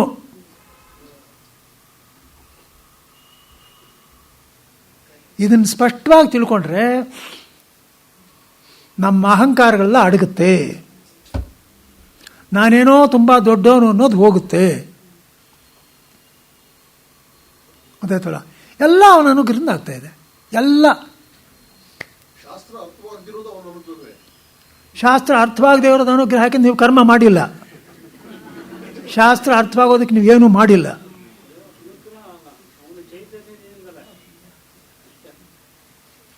ಅರ್ಥವಾಗಬೇಕಾಗಿದ್ರೆ ಅದಕ್ಕೆ ಅವನು ಕರ್ಮಫಲದಾತ. ಮುಲಾಜಿಲ್ಲ ಅವನ ಹತ್ರ. ಸುಖದವನ ಮುಂದೆ ಸುಖ ದುಃಖಾನೆ ಅಂತ. ಅವನು ಮಾಡಿದ್ರೆ ಆಗುವ, ಇಲ್ದಿದ್ರೆ ಇಲ್ಲ. ಹೌದು, ಸಾಧನೆ ಮಾಡಬೇಕು. ಸಾಧನೆ ನಿಸ್ಪೃಹವಾಗಿ ಮಾಡಬೇಕು. ಅದಕ್ಕೂ ಈಶ್ವರ ಅನುಗ್ರಹ. ಅದಕ್ಕೋಸ್ಕರನೇ ಅವನು ನಾವು ಕೇಳ್ಕೊಳ್ಳುವಾಗ ನಂಗೆ ಇದು ಬೇಕು ಅದು ಬೇಕು ಅಂತಲ್ಲ, ನನಗೆ ಯಾವುದು ಶ್ರೇಯಸ್ಸೋ ಅದನ್ನು ತಿಳಿಸ್ಕೊಡಪ್ಪ, ನನಗೆ ಗೊತ್ತಿಲ್ಲ. ಫುಲ್ ಪವರ್ ಇದೆಯಲ್ಲ, ಫುಲ್ ಪವರ್ ಅವಂದು. ಅದು ನೀವು ತಿಳ್ಕೊಂಡ್ರೆ ನಿಮ್ಗೆ ಅನುಕೂಲ. ಅದನ್ನು ತಿಳ್ಕೊಳ್ದೇ ಇದ್ರೆ ನಿಮ್ಮ ಪವರ್ನಲ್ಲಿ ನೀವು ಆಡಳಿತ ಮಾಡ್ತಾ ಇರಿ, ಒಂದು ಪಾರ್ಟಿ ಬಂದಮೇಲೆ ಇನ್ನೊಂದು ಪಾರ್ಟಿ ಬಂದೇ ಬರುತ್ತೆ. ಇಲ್ಲಿ ಸ್ವಲ್ಪ ಬೇರೆ ತರ ವಿಚಾರ ಮಾಡ್ಬೇಕು ಅನ್ಸುತ್ತೆ. ಏನು ಇವಾಗ ನಾವು ಹೇಳಿದ್ರು ವಿಸ್ಮಯಕ್ಕೂ ನಾನೇ ಕಾರಣ ಅಂತ ಕೃಷ್ಣ ಹಾ? ವಿಸ್ಮಯಕ್ಕೂ ನಾನೇ ಕಾರಣ ಅಂತ ಕೃಷ್ಣ ಹೇಳಿದಾನಂತ. ಆದ್ರೆ ಇಲ್ಲಿ ಈ ವಿಷಯ ಬಂದಾಗ ನಾನು ಕೇಳೋಣ ಅನ್ಕೊಂಡೆ ಅಲ್ಲಿ ಕೇಳಲಿಲ್ಲ. ಎಲ್ಲಾ ಭಾವಗಳಿಗೂ ಅದ್ವೈತನ ಹೌದು. ಅಂದ್ರೆ ನಮ್ಮ ಮನಸ್ಸಲ್ಲಿ ಎಲ್ಲಾ ಭಾವಗಳು ಅವನ ಚೈತನ್ಯದಿಂದಲೇ ಉತ್ಪತ್ತಿ ಆಗುತ್ತೆ. ಸರಿ, ಅಷ್ಟೇ. ಅದೇ ಮತ್ತೆ ಅದೇ ತಾನೇ ಆ ಚೈತನ್ಯದಿಂದ ಉತ್ಪತ್ತಿ ಆಗೋದಕ್ಕೆ. ಅಲ್ಲ ರೀ, ಈ ವಿಷಯದಲ್ಲಿ ಅವನ ಚೈತನ್ಯ ಉತ್ಪತ್ತಿ ಆಗುತ್ತೆ ಅಂತಲೇ ಹೇಳ್ತಾ ಇರೋದು ಈಗ, ಅದನ್ನೇ ಹೇಳ್ತಾ ಇರೋದು. ಆದರೆ ಅದಕ್ಕೆ ನಮ್ಮ ಕರ್ಮ ಇದ್ದರೆ ಉತ್ಪತ್ತಿ ಆಗುತ್ತೆ. ಇವಾಗ ನೋಡಿ, ವಿಶ್ವತೈಸ ತಾನೇ ಅವರು ಸರ್ವಭಾವಗಳು ಅಂದರೆ, ಅವನು ಆ ವಿಶ್ವನ ತಪಸ್ ಮಾಡ್ತಾನೆ, ಆ ಸ್ಥಾನ ಪಡ್ಕೊಂಡಿದ್ದು. ತೈಸ ತಪಸ್ ಮಾಡ್ತಾನೆ, ಆ ಸ್ಥಾನ ಪಡ್ಕೊಂಡಿದ್ದು. ಆದ್ದರಿಂದ ನಮ್ಮ ಪ್ರಯತ್ನ ಇರಲೇಬೇಕು. ಅಲ್ಲ, ಅಲ್ಲೇನ್ ಗೊತ್ತಾ, ಯಾವ ಭಾವನೆ ಇರಲಿ, ದ್ವೇಷ ಭಾವ ಇರಲಿ, ಒಳ್ಳೆ ಭಾವ, ಪ್ರೇಮ ಭಾವ, ಎಲ್ಲವಕ್ಕೂ ಚೈತನ್ಯ ಬೇಕೇ ಬೇಕು. ಹೌದೇ ಹೌದು, ಅದೇ ಅದು ಪಾಯಿಂಟ್. ಹಾಂ, ಚೈತನ್ಯಕ್ಕೂ ಈ ಸಂಬಂಧ ಇಲ್ಲ. ಸಂಬಂಧ ಇಲ್ಲ. ಈ ರೀತಿ ಏನು ನಮ್ಮ ಪ್ರಯತ್ನ ಶುರುವಾಗೋರ್ಗೂ ಬೇಕು ಅಂತ ಹೇಳಿದ್ರಿ. ನಮ್ಮ ಪ್ರಯತ್ನ ಶುರುವಾಗೋ ನೋಡ್ರಿ, ಸರಿಯಾಗಿ ನೋಡಿ, ಯಾವಾಗಲೂ ಸಾಧಾರಣ ಜನ ಏನು, ಸಾಧಾರಣ ಜನ ನೋಡಿ, ಏನಪ್ಪ ನಂಗೆ ದುಃಖ ಆಗಬೇಕು, ಸುಖ ಬೇಕು. ಅವ್ರ ಸುಖ ದುಃಖ ಕಲ್ಪನೆ ಅವ್ರದ್ದೇ ಇದೆ, ಅವರು ಬರ್ಬೋದು ಒಂದೊಂದು, ಹೌದಾನೆ. ಅದರಲ್ಲೇ ಮಗ್ನವಾಗಿರೋರಿಗೆ ಅವ್ರು ಏನೇನೋ ಮಾಡ್ತಾ ಇರ್ತಾರೆ, ಏನೇನೋ ಕೊಡ್ತಾ ಇರ್ತಾರೆ ಅವ್ರು ಸರಿ, ಗೊತ್ತಾಯ್ತಾ. ಆವಾಗಲೂ ಫಲ ಸಿಕ್ಕೋದು ಅವ್ರ ಕರ್ಮಕ್ಕೆ ಅನುಗುಣವಾಗಿ. ನಾನು ಒಂದು ಸಲ ಅವನ ಕಡೆ ತಿರುಗಿದ್ರೆ ಅವಾಗ ಗೈಡೆನ್ಸ್ ಸ್ಟಾರ್ಟ್ ಆಗುತ್ತೆ, ಅವನಿಂದ ಗೈಡೆನ್ಸ್ ಸ್ಟಾರ್ಟ್ ಆಗುತ್ತೆ. ಆ ಗೈಡೆನ್ಸ್ನಲ್ಲಿ ನಾನು ಮುಂದುವರಿಬೇಕು. ಆಮೇಲೆ ಆ ಗೈಡೆನ್ಸ್ನಲ್ಲೂ ಪೂರ್ತಿ ಅವನೇ ಅಂತ ನಾನು ಗುರುತಿಸದೇ ಇದ್ದರೆ, ನಾನೇನೋ ಮಾಡಿದೆ ನಂಗೆ ಗೊತ್ತಾಯಿತು, ನಾನೇನೋ ಮಾಡಿದೆ ನಂಗೆ ಗೊತ್ತಾಯಿತು, ನಾನೇನೋ ಮಾಡಿದೆ ಫಲ ಸಿಕ್ತು ಅಂತಲೇ ಹೇಳ್ತಾ ಇರ್ತಾನೆ. ಬಂದ್ಬಿಡುತ್ತೆ. ಅದಕ್ಕೋಸ್ಕರ ಚೆನ್ನಾಗಿ ದೃಢವಾಗಬೇಕು ಮನಸ್ಸಿನಲ್ಲಿ. ಖಂಡಿತವಾಗಲೂ ನಮ್ದು ಏನೂ ಇಲ್ಲ, ನಾನು ಅನ್ನೋದು ಹೋಗೋದು ತುಂಬ ಆಮೇಲೆ. ನಾನು ಹೇಳ್ತಾ ಇರೋದು ಹೇಗೇನೆಂದರೆ, ನಾ ಪೂರ್ತಿ ಏನು ಬೇಕಾಗಿದ್ರು ಎಲ್ಲ ಅವನಿಂದ ಆಗಬೇಕಷ್ಟೆ. ಅವನ ಶಕ್ತಿ ಕೊಡಬೇಕು. ಅಂದ್ರೆ ವಿಧಿ ಅಂತ ಆಗೋಯ್ತಲ್ಲ, ಆ ಪುರುಷರ ಪ್ರಯತ್ನ ಅಲ್ಲ, ವಿಧಿ ಅಂತ ಆಗೋಯ್ತಲ್ಲ. ಇಲ್ಲಪ್ಪ, ಪುರುಷ ಪ್ರಯತ್ನ ವಿಧಿ ಅಂತ, ಪುರುಷ ಪ್ರಯತ್ನ ಅವನಿಗೆ ಸೇರಿದ್ದು ಅಂತ ಅರ್ಥವಲ್ಲ. ನಾವು ಮಾಡಲೇಬೇಕು, ನಾವು ಮಾಡಿದ್ರೇ ಅವ್ನು ಕೊಡೋದು. ಕೃಪೆ ಬಂದರೆ ಅವನಿಗೆ ನಿಮ್ಮ ಕೈಯಲ್ಲಿ ಮಾಡಿಸ್ತಾನೆ. ಅವನು ಕೃಪೆ ನಾವು ಸಂಪಾದಿಸದೇ ಇರೋವರೆಗೆ ನಾವೇ ಮಾಡ್ತಾ ಇರ್ತೀವಿ. ಏನು ವಿಷಯಗಳು ಈ ಕೃಪೆ ಅದೆಲ್ಲ ಗೊತ್ತಿಲ್ಲ. ಕೇನೋಪನಿಷತ್ತಲ್ಲಿ ಮನೋಮನಃ ಅಂದ್ರೆ ಮನಸ್ಸಿನ ಎಲ್ಲಾ ಭಾವನೆಗಳಿಗೂ ಚೈತನ್ಯವೇ ಆಶ್ರಯ. ಹೌದು, ಅಷ್ಟೇ ಹೇಳಿರೋದು. ಒಳ್ಳೆ ಭಾವನೆ ಇರ್ಬೋದು, ಕೆಟ್ಟ ಭಾವನೆ ಇರ್ಬೋದು, ಚೈತನ್ಯಕ್ಕೂ ಸಂಬಂಧ ಇಲ್ಲ. ಅಷ್ಟೇ ನಾವು ಹೇಳ್ತಾ ಅಲ್ಲ ಇರೋದು. ಅಲ್ಲ ಹಾಗಲ್ಲ, ಕೇವಲ ಅಷ್ಟೇ, ಚೈತನ್ಯದಿಂದಲೇ ಎಲ್ಲಾ ಭಾವಗಳು. ಗೊತ್ತಾಯ್ತು. ಆ ಮಾತನ್ನು ತೆಗೆದುಹಾಕದೆ ಹೇಳ್ತಾ ಇರೋದು. ಈಗ ಬೇರೆ ಕಡೆ ಏನಿದೆ ಅಂದರೆ, ನಾನು ದುಷ್ಟರಾಗಿದ್ದರೆ ಅವ್ರ ಕೈಯಲ್ಲಿ ಅವ್ರನ್ನ ಕೆಳಗಡೆ ಕಳಿಸ್ತೀನಿ, ಅವ್ರು ಸಜ್ಜನರಾಗಿದ್ದರೆ ಅವ್ರು ನಾನು ಮೇಲೆ ಕಳಿಸ್ತೀನಿ ಅಂತ ಹೇಳಿದ್ದಾನೆ. ನಾನು ಕಳಿಸ್ತೀನಿ ಅಂತ ಹೇಳಿದ್ದಾನೆ. ಭಗವದ್ಗೀತೆಯಲ್ಲಿ ಇದೆಯಲ್ಲ, ಅದೇನರ್ಥ ಅಂದರೆ ಫಲಗಳನ್ನು ಕೊಡುವಾಗ ಅದೊಂದಿದೆ. ಇಲ್ಲಿ ಶಾಸ್ತ್ರವನ್ನು ಹೇಳೋ ವಿಚಾರ ಎಲ್ಲಕ್ಕೂ ಆಧಾರ ಅದೇ ಅಂತ. ಆದರೆ ಫಲವನ್ನು ಕೊಡುವಾಗ ಕರ್ಮಕ್ಕೆ ಅನುಗುಣವಾಗಿ ನಾವು ಹೇಳ್ತಾ ಇರೋದು ಇವಾಗ ಬ್ರಹ್ಮದ ವಿಚಾರ, ಇಲ್ಲಿ ಹೇಳ್ತಾ ಇರೋದು ಈಶ್ವರನ ವಿಚಾರ. ಹಾಗೆ ಅರ್ಥ ಆಯ್ತಲ್ಲ. ಆದ್ದರಿಂದ ಇದತ್ತಲ್ಲ, ಸ್ವಪ್ನ ನಿದ್ರಾಯಿತ ಆದ್ಯು ಪ್ರಾಜ್ಞ ಸ್ವಪ್ನ ನಿದ್ರೆಯ ನ ನಿದ್ರಾ ನೈವಿಚ ಸ್ವಪ್ನಂ ತುರಿಯ ಪಶ್ಯಂತಿ ನಿಶ್ಚಿತ. ಕನಸಂದರೆ ಹಗ್ಗದಲ್ಲಿ ಹಾವನ್ನು ಕಾಣುವಂತೆ ಬೇರೆಯಾಗಿಯೇ ಅರಿಯುವುದು. ಇವಾಗ ಕನಸು ಅನ್ನೋದಕ್ಕೆ ಒಂದು ಅರ್ಥ ಕೊಟ್ಟಿದ್ದಾರೆ. ನಿದ್ರೆ ಅಂದರೆ ತತ್ವವನ್ನು ಅರಿಯದ್ದೆಂಬ ತಪಸ್ಸು. ನೋಡಿ, ಕನಸಂದರೆ ಹಗ್ಗದಲ್ಲಿ ಹಾವನ್ನು ಬೇರೆಯಾಗಿಯೇ ಅರಿಯುವುದು. ವಿಶ್ವದ ಹೆಸರಿಬ್ಬರು ಕನಸು ನಿದ್ರೆಗಳಿಂದ ಕೂಡಿರುತ್ತಾರೆ. ಆದ್ದರಿಂದ ಅವರು ಕಾರ್ಯಕಾರಣ ಬದ್ಧರು. ಆದರೆ ಪ್ರಾಜ್ಞನು ಕನಸಿಲ್ಲದ ಬರಿಯ ನಿದ್ರೆಯಿಂದ ಕೊಟ್ಟಿರ್ತಾರೆ. ಏನು ಮಾಡ್ತಾ ಇದ್ದಾರೆ ನೋಡಿ, ಜಾಗೃತ ಸ್ವಪ್ನಗಳಲ್ಲಿ ಏನಾಗಿದೆ, ಎರಡೂ ಇದೆ. ಅದನ್ನೇ ಹೇಳ್ತಾ ಇರೋದು, ಅಲ್ಲಿ ಇರೋದನ್ನು ಹೇಳ್ತಾ ಇರೋದು. ಅವಿದ್ಯೆ ಇದೆ, ಅಧ್ಯಾಸವೂ ಇದೆ. ಗೊತ್ತಾಯ್ತಾ? ಇವಾಗ ಅಧ್ಯಾಸವನ್ನು ಕನಸು ಅಂದರು, ಗೊತ್ತಾಯ್ತಾ? ಸುಷುಪ್ತಿಯನ್ನು ಸುಷುಪ್ತಿ, ಅಯ್ಯೋ, ಅಗ್ರಹಣವನ್ನು ಸುಷುಪ್ತಿ ಅಂತ ಕರೆದ್ರು. ಅಗ್ರಹಣವನ್ನು ಸುಷುಪ್ತಿ ಅಂತ ಕರೆದ್ರು, ಅನಿತಾಗ್ರಹಣವನ್ನು ಕನಸು ಅಂತ ಕರೆದ್ರು. ಅಥವಾ ಕರೆದ್ಬಿಟ್ಟು ಏನು ಹೇಳಿದ್ರು ಅಂದರೆ, ವಿಶ್ವ ತೈಜಸ್ಸರಲ್ಲಿ ಕನಸು ನಿದ್ರೆ ಎರಡೂ ಇದೆ, ಆದರೆ ಇವನಲ್ಲಿ ನಿದ್ರೆ ಒಂದೇ ಇದೆ.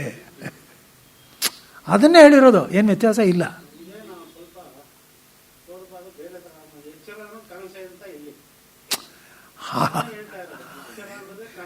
ಆಗಲಿ ಇಲ್ಲಿ ನೋಡಿ, ಇಲ್ಲಿ ಭಾವ ತಗೋಬೇಕು. ಇಲ್ಲೇನು ಭಾವ ಅಂದರೆ, ಒಂದು ಹೆಸರು ಕೊಡ್ತಾ ಇದ್ದಾರೆ, ಡಿಫೈನ್ ಮಾಡ್ತಾ ಇದ್ದಾರೆ. ಕನಸಂದರೆ ಸ್ವಪ್ನ ನಿದ್ರೆ ಆಯಿತು ಆದ್ಯವಂತನವಾಗಿ ಭಾಷೆ ಬರೀತಾರೆ. ಕನಸು ಅಂದರೆ ಅಧ್ಯಾಸ, ನಿದ್ರೆ ಅಂದರೆ ಅಗ್ರಹಣ. ಡಿಫೈನ್ ಮಾಡಿದ್ದಾರೆ ಇಲ್ಲಿ, ಡಿಫೈನ್ ಮಾಡ್ಕೊಂಡು ಹೊರಟಿರೋದು. ಆದ್ದರಿಂದ ವಿಶ್ವದ ಹೆಸರಿಬ್ಬರಲ್ಲೂ ಅಧ್ಯಾಸವೂ ಇದೆ, ಅಗ್ರಹಣವೂ ಇದೆ. ಅಂದರೆ ಸ್ವಪ್ನವೂ ಇದೆ, ನಿದ್ರೆನೂ ಇದೆ. ಆದರೆ ಇವನಲ್ಲಿ ನಿದ್ರೆ ಮಾತ್ರ ಇದೆ, ಎಲ್ಲ ಅದದೇ. ಅದಕ್ಕೇನು ಹೇಳಿದ್ದು, ಪುನರುಕ್ತಿ ಬಹಳ ಬರುತ್ತೆ, ಗೊತ್ತಾಯ್ತಲ್ಲ? ಯಾಕೆಂದ್ರೆ ದೃಢ ಮಾಡೋದಕ್ಕೆ ಹೇಳ್ತಾ ಇದ್ದಾರೆ. ಇವಾಗಿನ ಮುಂದೆ ಕದಾ ತುರಿಯ ನಿಶ್ಚಿತ ಭವತಿ ಇದೆ. ಹಾಗೆ ತುರಿಯ ಅನ್ನೋ ವಿಷಯ ಯಾವಾಗ ಆಗುತ್ತೆ ಅಂತ ಕೇಳಿದ್ರೆ, ಅನ್ಯಥಾ ಗೃಹದ ಸ್ವಪ್ನೋ ನಿದ್ರಾ ತತ್ವಮಜಾನತಃ ವಿಪರ್ಯಾಸೆ ತಯೋ ಕ್ಷೀಣೆ ತುರಿಯಂ ಪದಮಶ್ನುತೆ. ನೋಡಿ,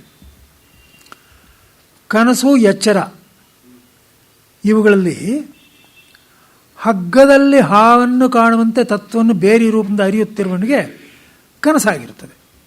ಅದೇ ಇಟ್ಕೊಂಡಿದ್ದಾರೆ ಹಿಂದಿನ ಡೆಫಿನೇಷನು. ಅಧ್ಯಾಸ ಇರುವಾಗ ಕನಸು, ಅಥವಾ ತತ್ವವನ್ನು ಅರಿಯದವಾಗಿರುವ ನಿದ್ರೆ ಆಗಿರ್ತದೆ.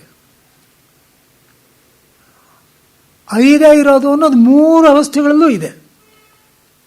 ಸ್ವಪ್ನದಲ್ಲೂ ಇದೆ, ಜಾಗೃತದಲ್ಲೂ ಇದೆ, ಸ್ವಪ್ನದಲ್ಲೂ ಇದೆ, ಸುತ್ತಿಲಿದೆ, ಅರಿಯಿಲ್ಲ ಅನ್ನೋದು. ಆದರೆ ಅಧ್ಯಾಸ ಈ ಎರಡರಲ್ಲಿ ಮಟ್ಟಿಗೆ ಇದೆ, ಗೊತ್ತಾಯ್ತಾ? ಕನಸು ನಿದ್ರೆಗಳೇ ಇಬ್ಬರಿಗೂ ಸಮಾನವಾಗಿರುವುದರಿಂದ ವಿಶ್ವದ ಹೆಸರಿಬ್ಬರನ್ನೂ ಒಂದು ರಾಶಿ. ಅಧ್ಯಾಸ ಇರೋದು ಒಂದು ರಾಶಿ, ಅಧ್ಯಾಸ ಅವಿದ್ಯೆ ಎರಡೂ ಇರೋದು. ಇಲ್ಲಿ ಕೇವಲ ವಿದ್ಯೆ ಇರೋದು ಅಂತ ಹೇಳಿಬಿಟ್ಟು ಇನ್ನೊಂದು ರಾಶಿ ಮಾಡಿಕೊಂಡಿದೆ, ಗೊತ್ತಾಯ್ತಾ? ಮತ್ತು ಅವರಿಗೆ ಬೇರೆ ಯಾತ್ರೆ ಮುಖ್ಯವಾಗಿ ನಿದ್ರೆಯು ಅಮುಖ್ಯವಾಗಿರುತ್ತದಾಗಿ ಆ ಕನಸೇ ತಪ್ಪು ಕಲ್ಪನೆ. ಅಲ್ಲಿ ಗೊತ್ತಿಲ್ಲ ಅನ್ನೋದ್ರ ಕಡೆ ಗಮನ ಇಲ್ಲ, ಸುಮ್ಮನೆ ತಪ್ಪಿನಲ್ಲೇ ವ್ಯವಹಾರ ನಡೀತಾ ಇದೆ. ಅದಕ್ಕೋಸ್ಕರ ಅದನ್ನು ಬೇರೆ ಮಾಡಿಬಿಟ್ರು. ಆದರೆ ಮೂರನೇ ನಿದ್ರೆ ಎಂಬ ಅವಸ್ಥೆಯಲ್ಲಿ ತತ್ವವನ್ನು ಅರಿಯೋದ್ರ ನಿದ್ರೆ ಒಂದೇ ತಪ್ಪು ಕಲ್ಪನೆ. ಅರ್ಥ ಆಗ್ತಾ ಇದೆಯಾ? ನನಗೆ ತತ್ವ ಗೊತ್ತಿಲ್ಲ ಅನ್ನೋದು ಒಂದೇ ನನ್ನ ಬಗ್ಗೆ ನಾನು ಮಾಡ್ತಾ ಇರೋ ತಪ್ಪು ಕಲ್ಪನೆ, ಆಯ್ತಾ? ಆದ್ದರಿಂದ ಆ ಕಾರ್ಯ ಕಾರಣ ಸ್ಥಾನಗಳಲ್ಲಿರುವ ಬೇರೆಯಾಗಿರುವುದು ತತ್ವವನ್ನು ಎರಿದಿರುವುದು ಎಂಬ ತಪ್ಪು ಕಲ್ಪನೆಯು ಪರಮಾರ್ಥವಾದ ತತ್ವವನ್ನು ತಿಳಿದುಕೊಳ್ಳುವುದರಿಂದ ಹೋದರೆ ತುರಿಯ ಸ್ಥಾನ ಪಡ್ಕೊಳ್ತಾನೆ. ಅಲ್ಲಿಗೇನು ಅಂದರೆ ತಪ್ಪು ತಿಳ್ಕೊಳ್ಳೋದು ನಿಲ್ಲಬೇಕು, ಅವಿದ್ಯೆನೂ ಹೋಗಬೇಕು. ಯಾವಾಗ ಹೋಗುತ್ತೆ ಅಂದರೆ ಅರಿಯ ಗೊತ್ತಿಲ್ಲ ಅಂತಿದ್ದೀರ, ಗೊತ್ತು ಮಾಡ್ಕೊಂಡು ಕೂಡಲೇ ಅವಿದ್ಯೆನೂ ಹೋಯ್ತು, ಅಧ್ಯಾಸವೂ ಹೋಯ್ತು. ಯದಿ ಜ್ಞಾನಾಭಾವ ಯದಿ ಸಂಶಯ ಜ್ಞಾನಂ ಇದು ವಿಪರೀತ ಜ್ಞಾನಂ ವಾ ಉಚ್ಯತೆ ಅಜ್ಞಾನಮಿತಿ ಸರ್ವಮಿತ ಜ್ಞಾನೇನೇ ನಿವರ್ತಿತೆ. ಅಂದ್ರೇನು? ಗೊತ್ತಿಲ್ಲ ಅನ್ನೋದ್ರಿಂದಲೇ ಕಾರಣ ತಪ್ಪು ತಿಳ್ಕೊಳ್ತಾ ಇರೋದು, ಹೌದಾನೆ? ಗೊತ್ತಾಗ್ಬಿಟ್ರೆ ಗೊತ್ತಾಗಲಿಲ್ಲ ಅನ್ನೋದು ಹೋಯ್ತು, ತಪ್ಪು ತಿಳ್ಕೊಳ್ಳೋದು ಅನ್ನೋದು ಹೋಯ್ತು. 824 ಅಂತ ತಿಳ್ಕೊಂಡ್ರೆ 14 ಅನ್ನೋದು ಆಯಿತು, 824 ಗೊತ್ತಾಯಿತು ಅನ್ನೋದು ಆಯಿತು. ಏನಪ್ಪ ಅಭಿದ್ಯೆ ಅನ್ನೋದು, ಜ್ಞಾನ ಅನ್ನೋದು ಒಂದೇ ಸ್ಟ್ರೋಕಲ್ಲಿ ಹೋಗುತ್ತೋ ಅಥವಾ ಗ್ರಾಜುವಲ್ ಆಗಿ?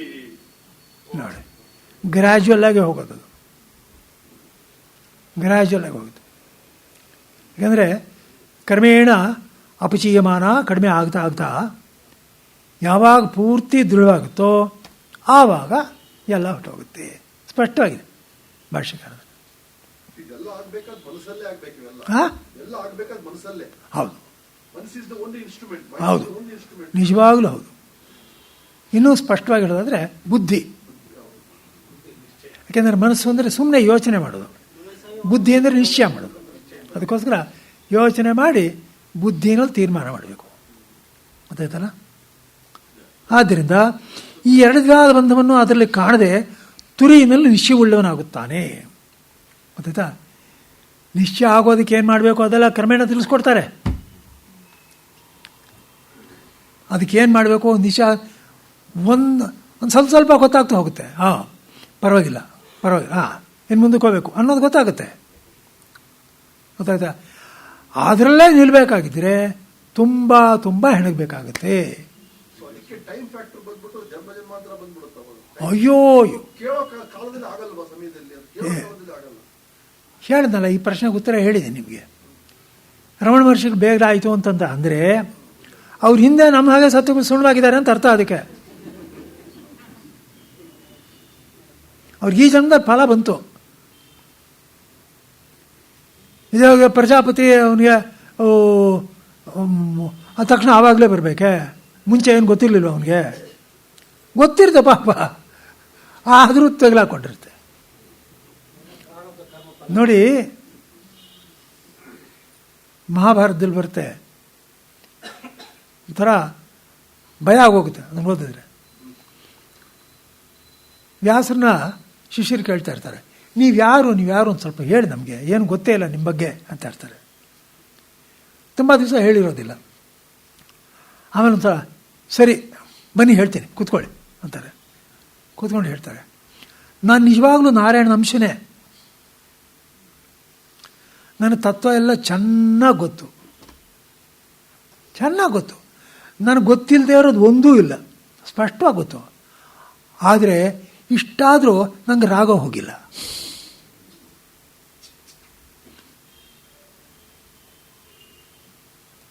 ಏನು ಅಂದರೆ ಕಣ್ಣಲ್ಲಿ ನೀರು ಬಂದ್ಬಿಡ್ತವಾಗ. ಅಯ್ಯೋ ಎಂಥ ವ್ಯಾಸರಪ್ಪ ಇವರು, ನನಗೆ ಚೆನ್ನಾಗಿ ಗೊತ್ತು ನಾನು ನಾರಾಯಣನೇ ಅಂತ, ಆದರೆ ಇನ್ನೂ ರಾಗ ಹೋಗಿಲ್ಲ. ಅಲ್ಲಿಗೆ ನೀವೊಂದು ಅಂದಾಜು ಇಟ್ಕೊಳ್ಳಿ, ನಾವು ಯಾರನ್ನ ಗುರುಪೂಜೆಗೆ ಅವ್ರದ್ದೇ ತಾನೇ ಪೂಜೆ ಮಾಡೋದು, ಮಾರ್ಗದರ್ಶನಕ್ಕೆ ಅವ್ರನ್ನೇ ತಾನೇ ಕೇಳ್ಕೊಳ್ಳೋದು. ಅಂಥ ಮಹಾಮಹಿಮರಿ ಮಾತಾಡಬೇಕಾಗಿದ್ದರೆ ಇನ್ನು ನಮ್ಮಂಥ ಅವ್ರ ಬಡಪಾಯಿಗಳು ಬತ್ತಿ ಏನೋ. ಸ್ವಲ್ಪ ಹೇಳಬೇಕು. ಹಾಂ, ಜ್ಞಾನ ಸಮಕಾಲದಲ್ಲಿಯೇ ಮುಕ್ತಿ ಅಂತ ಹೇಳ್ತೀವಿ. ಹೌದು, ಅಂದ್ರೆ ಅಲ್ಲಿ ಟೈಮ್ ಫ್ಯಾಕ್ಟರ್ ಇಲ್ಲ. ಆದ್ರೆ ಜ್ಞಾನ ಆಗ್ಬೇಕಾದ್ರೆ ಅನೇಕ ಜನ್ಮಗಳು ಬೇಕು ಅಂತ. ಹೌದು. ಇಲ್ಲಿ ಜ್ಞಾನ ಅಂದರೆ ಇಲ್ಲಿ ಸ್ವಲ್ಪ ವಿಂಗಡಿಸ್ಕೊಳ್ಬೇಕಿದೆ. ಏನಂದರೆ ದೃಢವಾಗಿ ತಿಳ್ಕೊಳ್ಳೋದು ಅನ್ನೋದೊಂದಿದೆ, ಅದನ್ನು ಜ್ಞಾನ ಅಂತಲೇ ಹೇಳ್ತಾರೆ. ಆದರೆ ನಿಜವಾಗಲೂ ಅನುಭವಕ್ಕೆ ಬಂದಿದೆ ಅನ್ನೋದು ಯಾವಾಗ ಬರುತ್ತೆ? ಸರ್ವಾತ್ಮ ಭಾವದಲ್ಲಿ ಪರ್ಯವಸಾನವಾಗಬೇಕು. ಗೊತ್ತಾಯ್ತಾ? ಸರ್ವಾತ್ಮ ಭಾವದಲ್ಲಿ ಪರ್ಯವಸಾನವಾಗೋದಕ್ಕೆ ಸತ್ತು ಸುಣ್ಣವಾಗಬೇಕು. ಬಹುಜನ್ಮಗಳೇ ಹಿಡಿಸುತ್ತೆ. ಬಹೂನಾಂ ಜನ್ಮನಾಂ ಮಂತೆ ಜ್ಞಾನವಾನ್ ಮಾಂ ಪ್ರಬದ್ಯತೆ ವಾಸುದೇವ ಸರ್ವಮಿತಿ ಸಮಹಾತ್ಮ ಸುದುರ್ಲಭ ಹೇಳಿದಾರೋ ಇಲ್ವಾ? ಎಲ್ಲವೂ ವಾಸುದೇವನಂತೆ ತಿಳ್ಕೊಳ್ಳೋದು ಬಡಪೆಟ್ಟಿಗಾಗೋಲ್ಲ. ಅದಕ್ಕೋಸ್ಕರನೇ ಜ್ಞಾನ ಅನ್ನೋದು ಸರ್ವಾತ್ಮ ಭಾವದಲ್ಲೇ ಮುಕ್ತಾಯವಾಗಬೇಕು ಅಂತ ಭಾಷ್ಯಕಾರ ಹೇಳೋದು. ಅದೇ ಆ್ಯಸಿಡ್ ಟೆಸ್ಟು. ನಂಗೆ ಸ್ವರೂಪದಲ್ಲಿ ಗೊತ್ತಾಯಿತು ಅಂದರೆ ಗೊತ್ತಾಯ್ತು ಇಲ್ವೋ ಯಾರಿಗೆ ಗೊತ್ತು? ಸರ್ವಾತ್ಮ ಭಾವದಲ್ಲಿ ಗೊತ್ತಾಗ್ಬಿಡುತ್ತೆ. ಅಲ್ಲಿ ನೋಡಿದ್ರೆ ಇವಾಗ ರಾಗ ಅಂತ ಇದ್ರೆ ಇನ್ನೂ ಗೊತ್ತಾಗಿಲ್ಲ ಅಂತ ಅರ್ಥ. ಅದಕ್ಕೋಸ್ಕರ ಜ್ಞಾನ ಅನ್ನೋದನ್ನು ಈ ಕಡೆ ಅಂತ ಇಟ್ಕೊಂಡ್ರೆ ಅವ್ನ ಕ್ಷಣ ಅದಾದ ಕೂಡಲೇ ಆಗಿ ಹೋಯಿತು. ಆ ಕಡೆ ಅಂತ ಇಟ್ಕೊಂಡ್ರೆ ಇನ್ನೂ ಹೆಣಗಾಡೋದು ಬಾಕಿ ಇದೆ. ನಡೆಸ್ಕೋಣ, ಹೇಳಿ. ಶ್ರುತಿ ಸ್ಮೃತಿ ಪುರಾಣಾನಾಂ ಆಲಯಂ ಕರುಣಾಲಯಂ ನಮಾಮಿ ಭಗವತ್ಪಾದ ಶಂಕರಂ ಲೋಕಶಂಕರಂ ಶಂಕರಂ ಶಂಕರಾಚಾರ್ಯಂ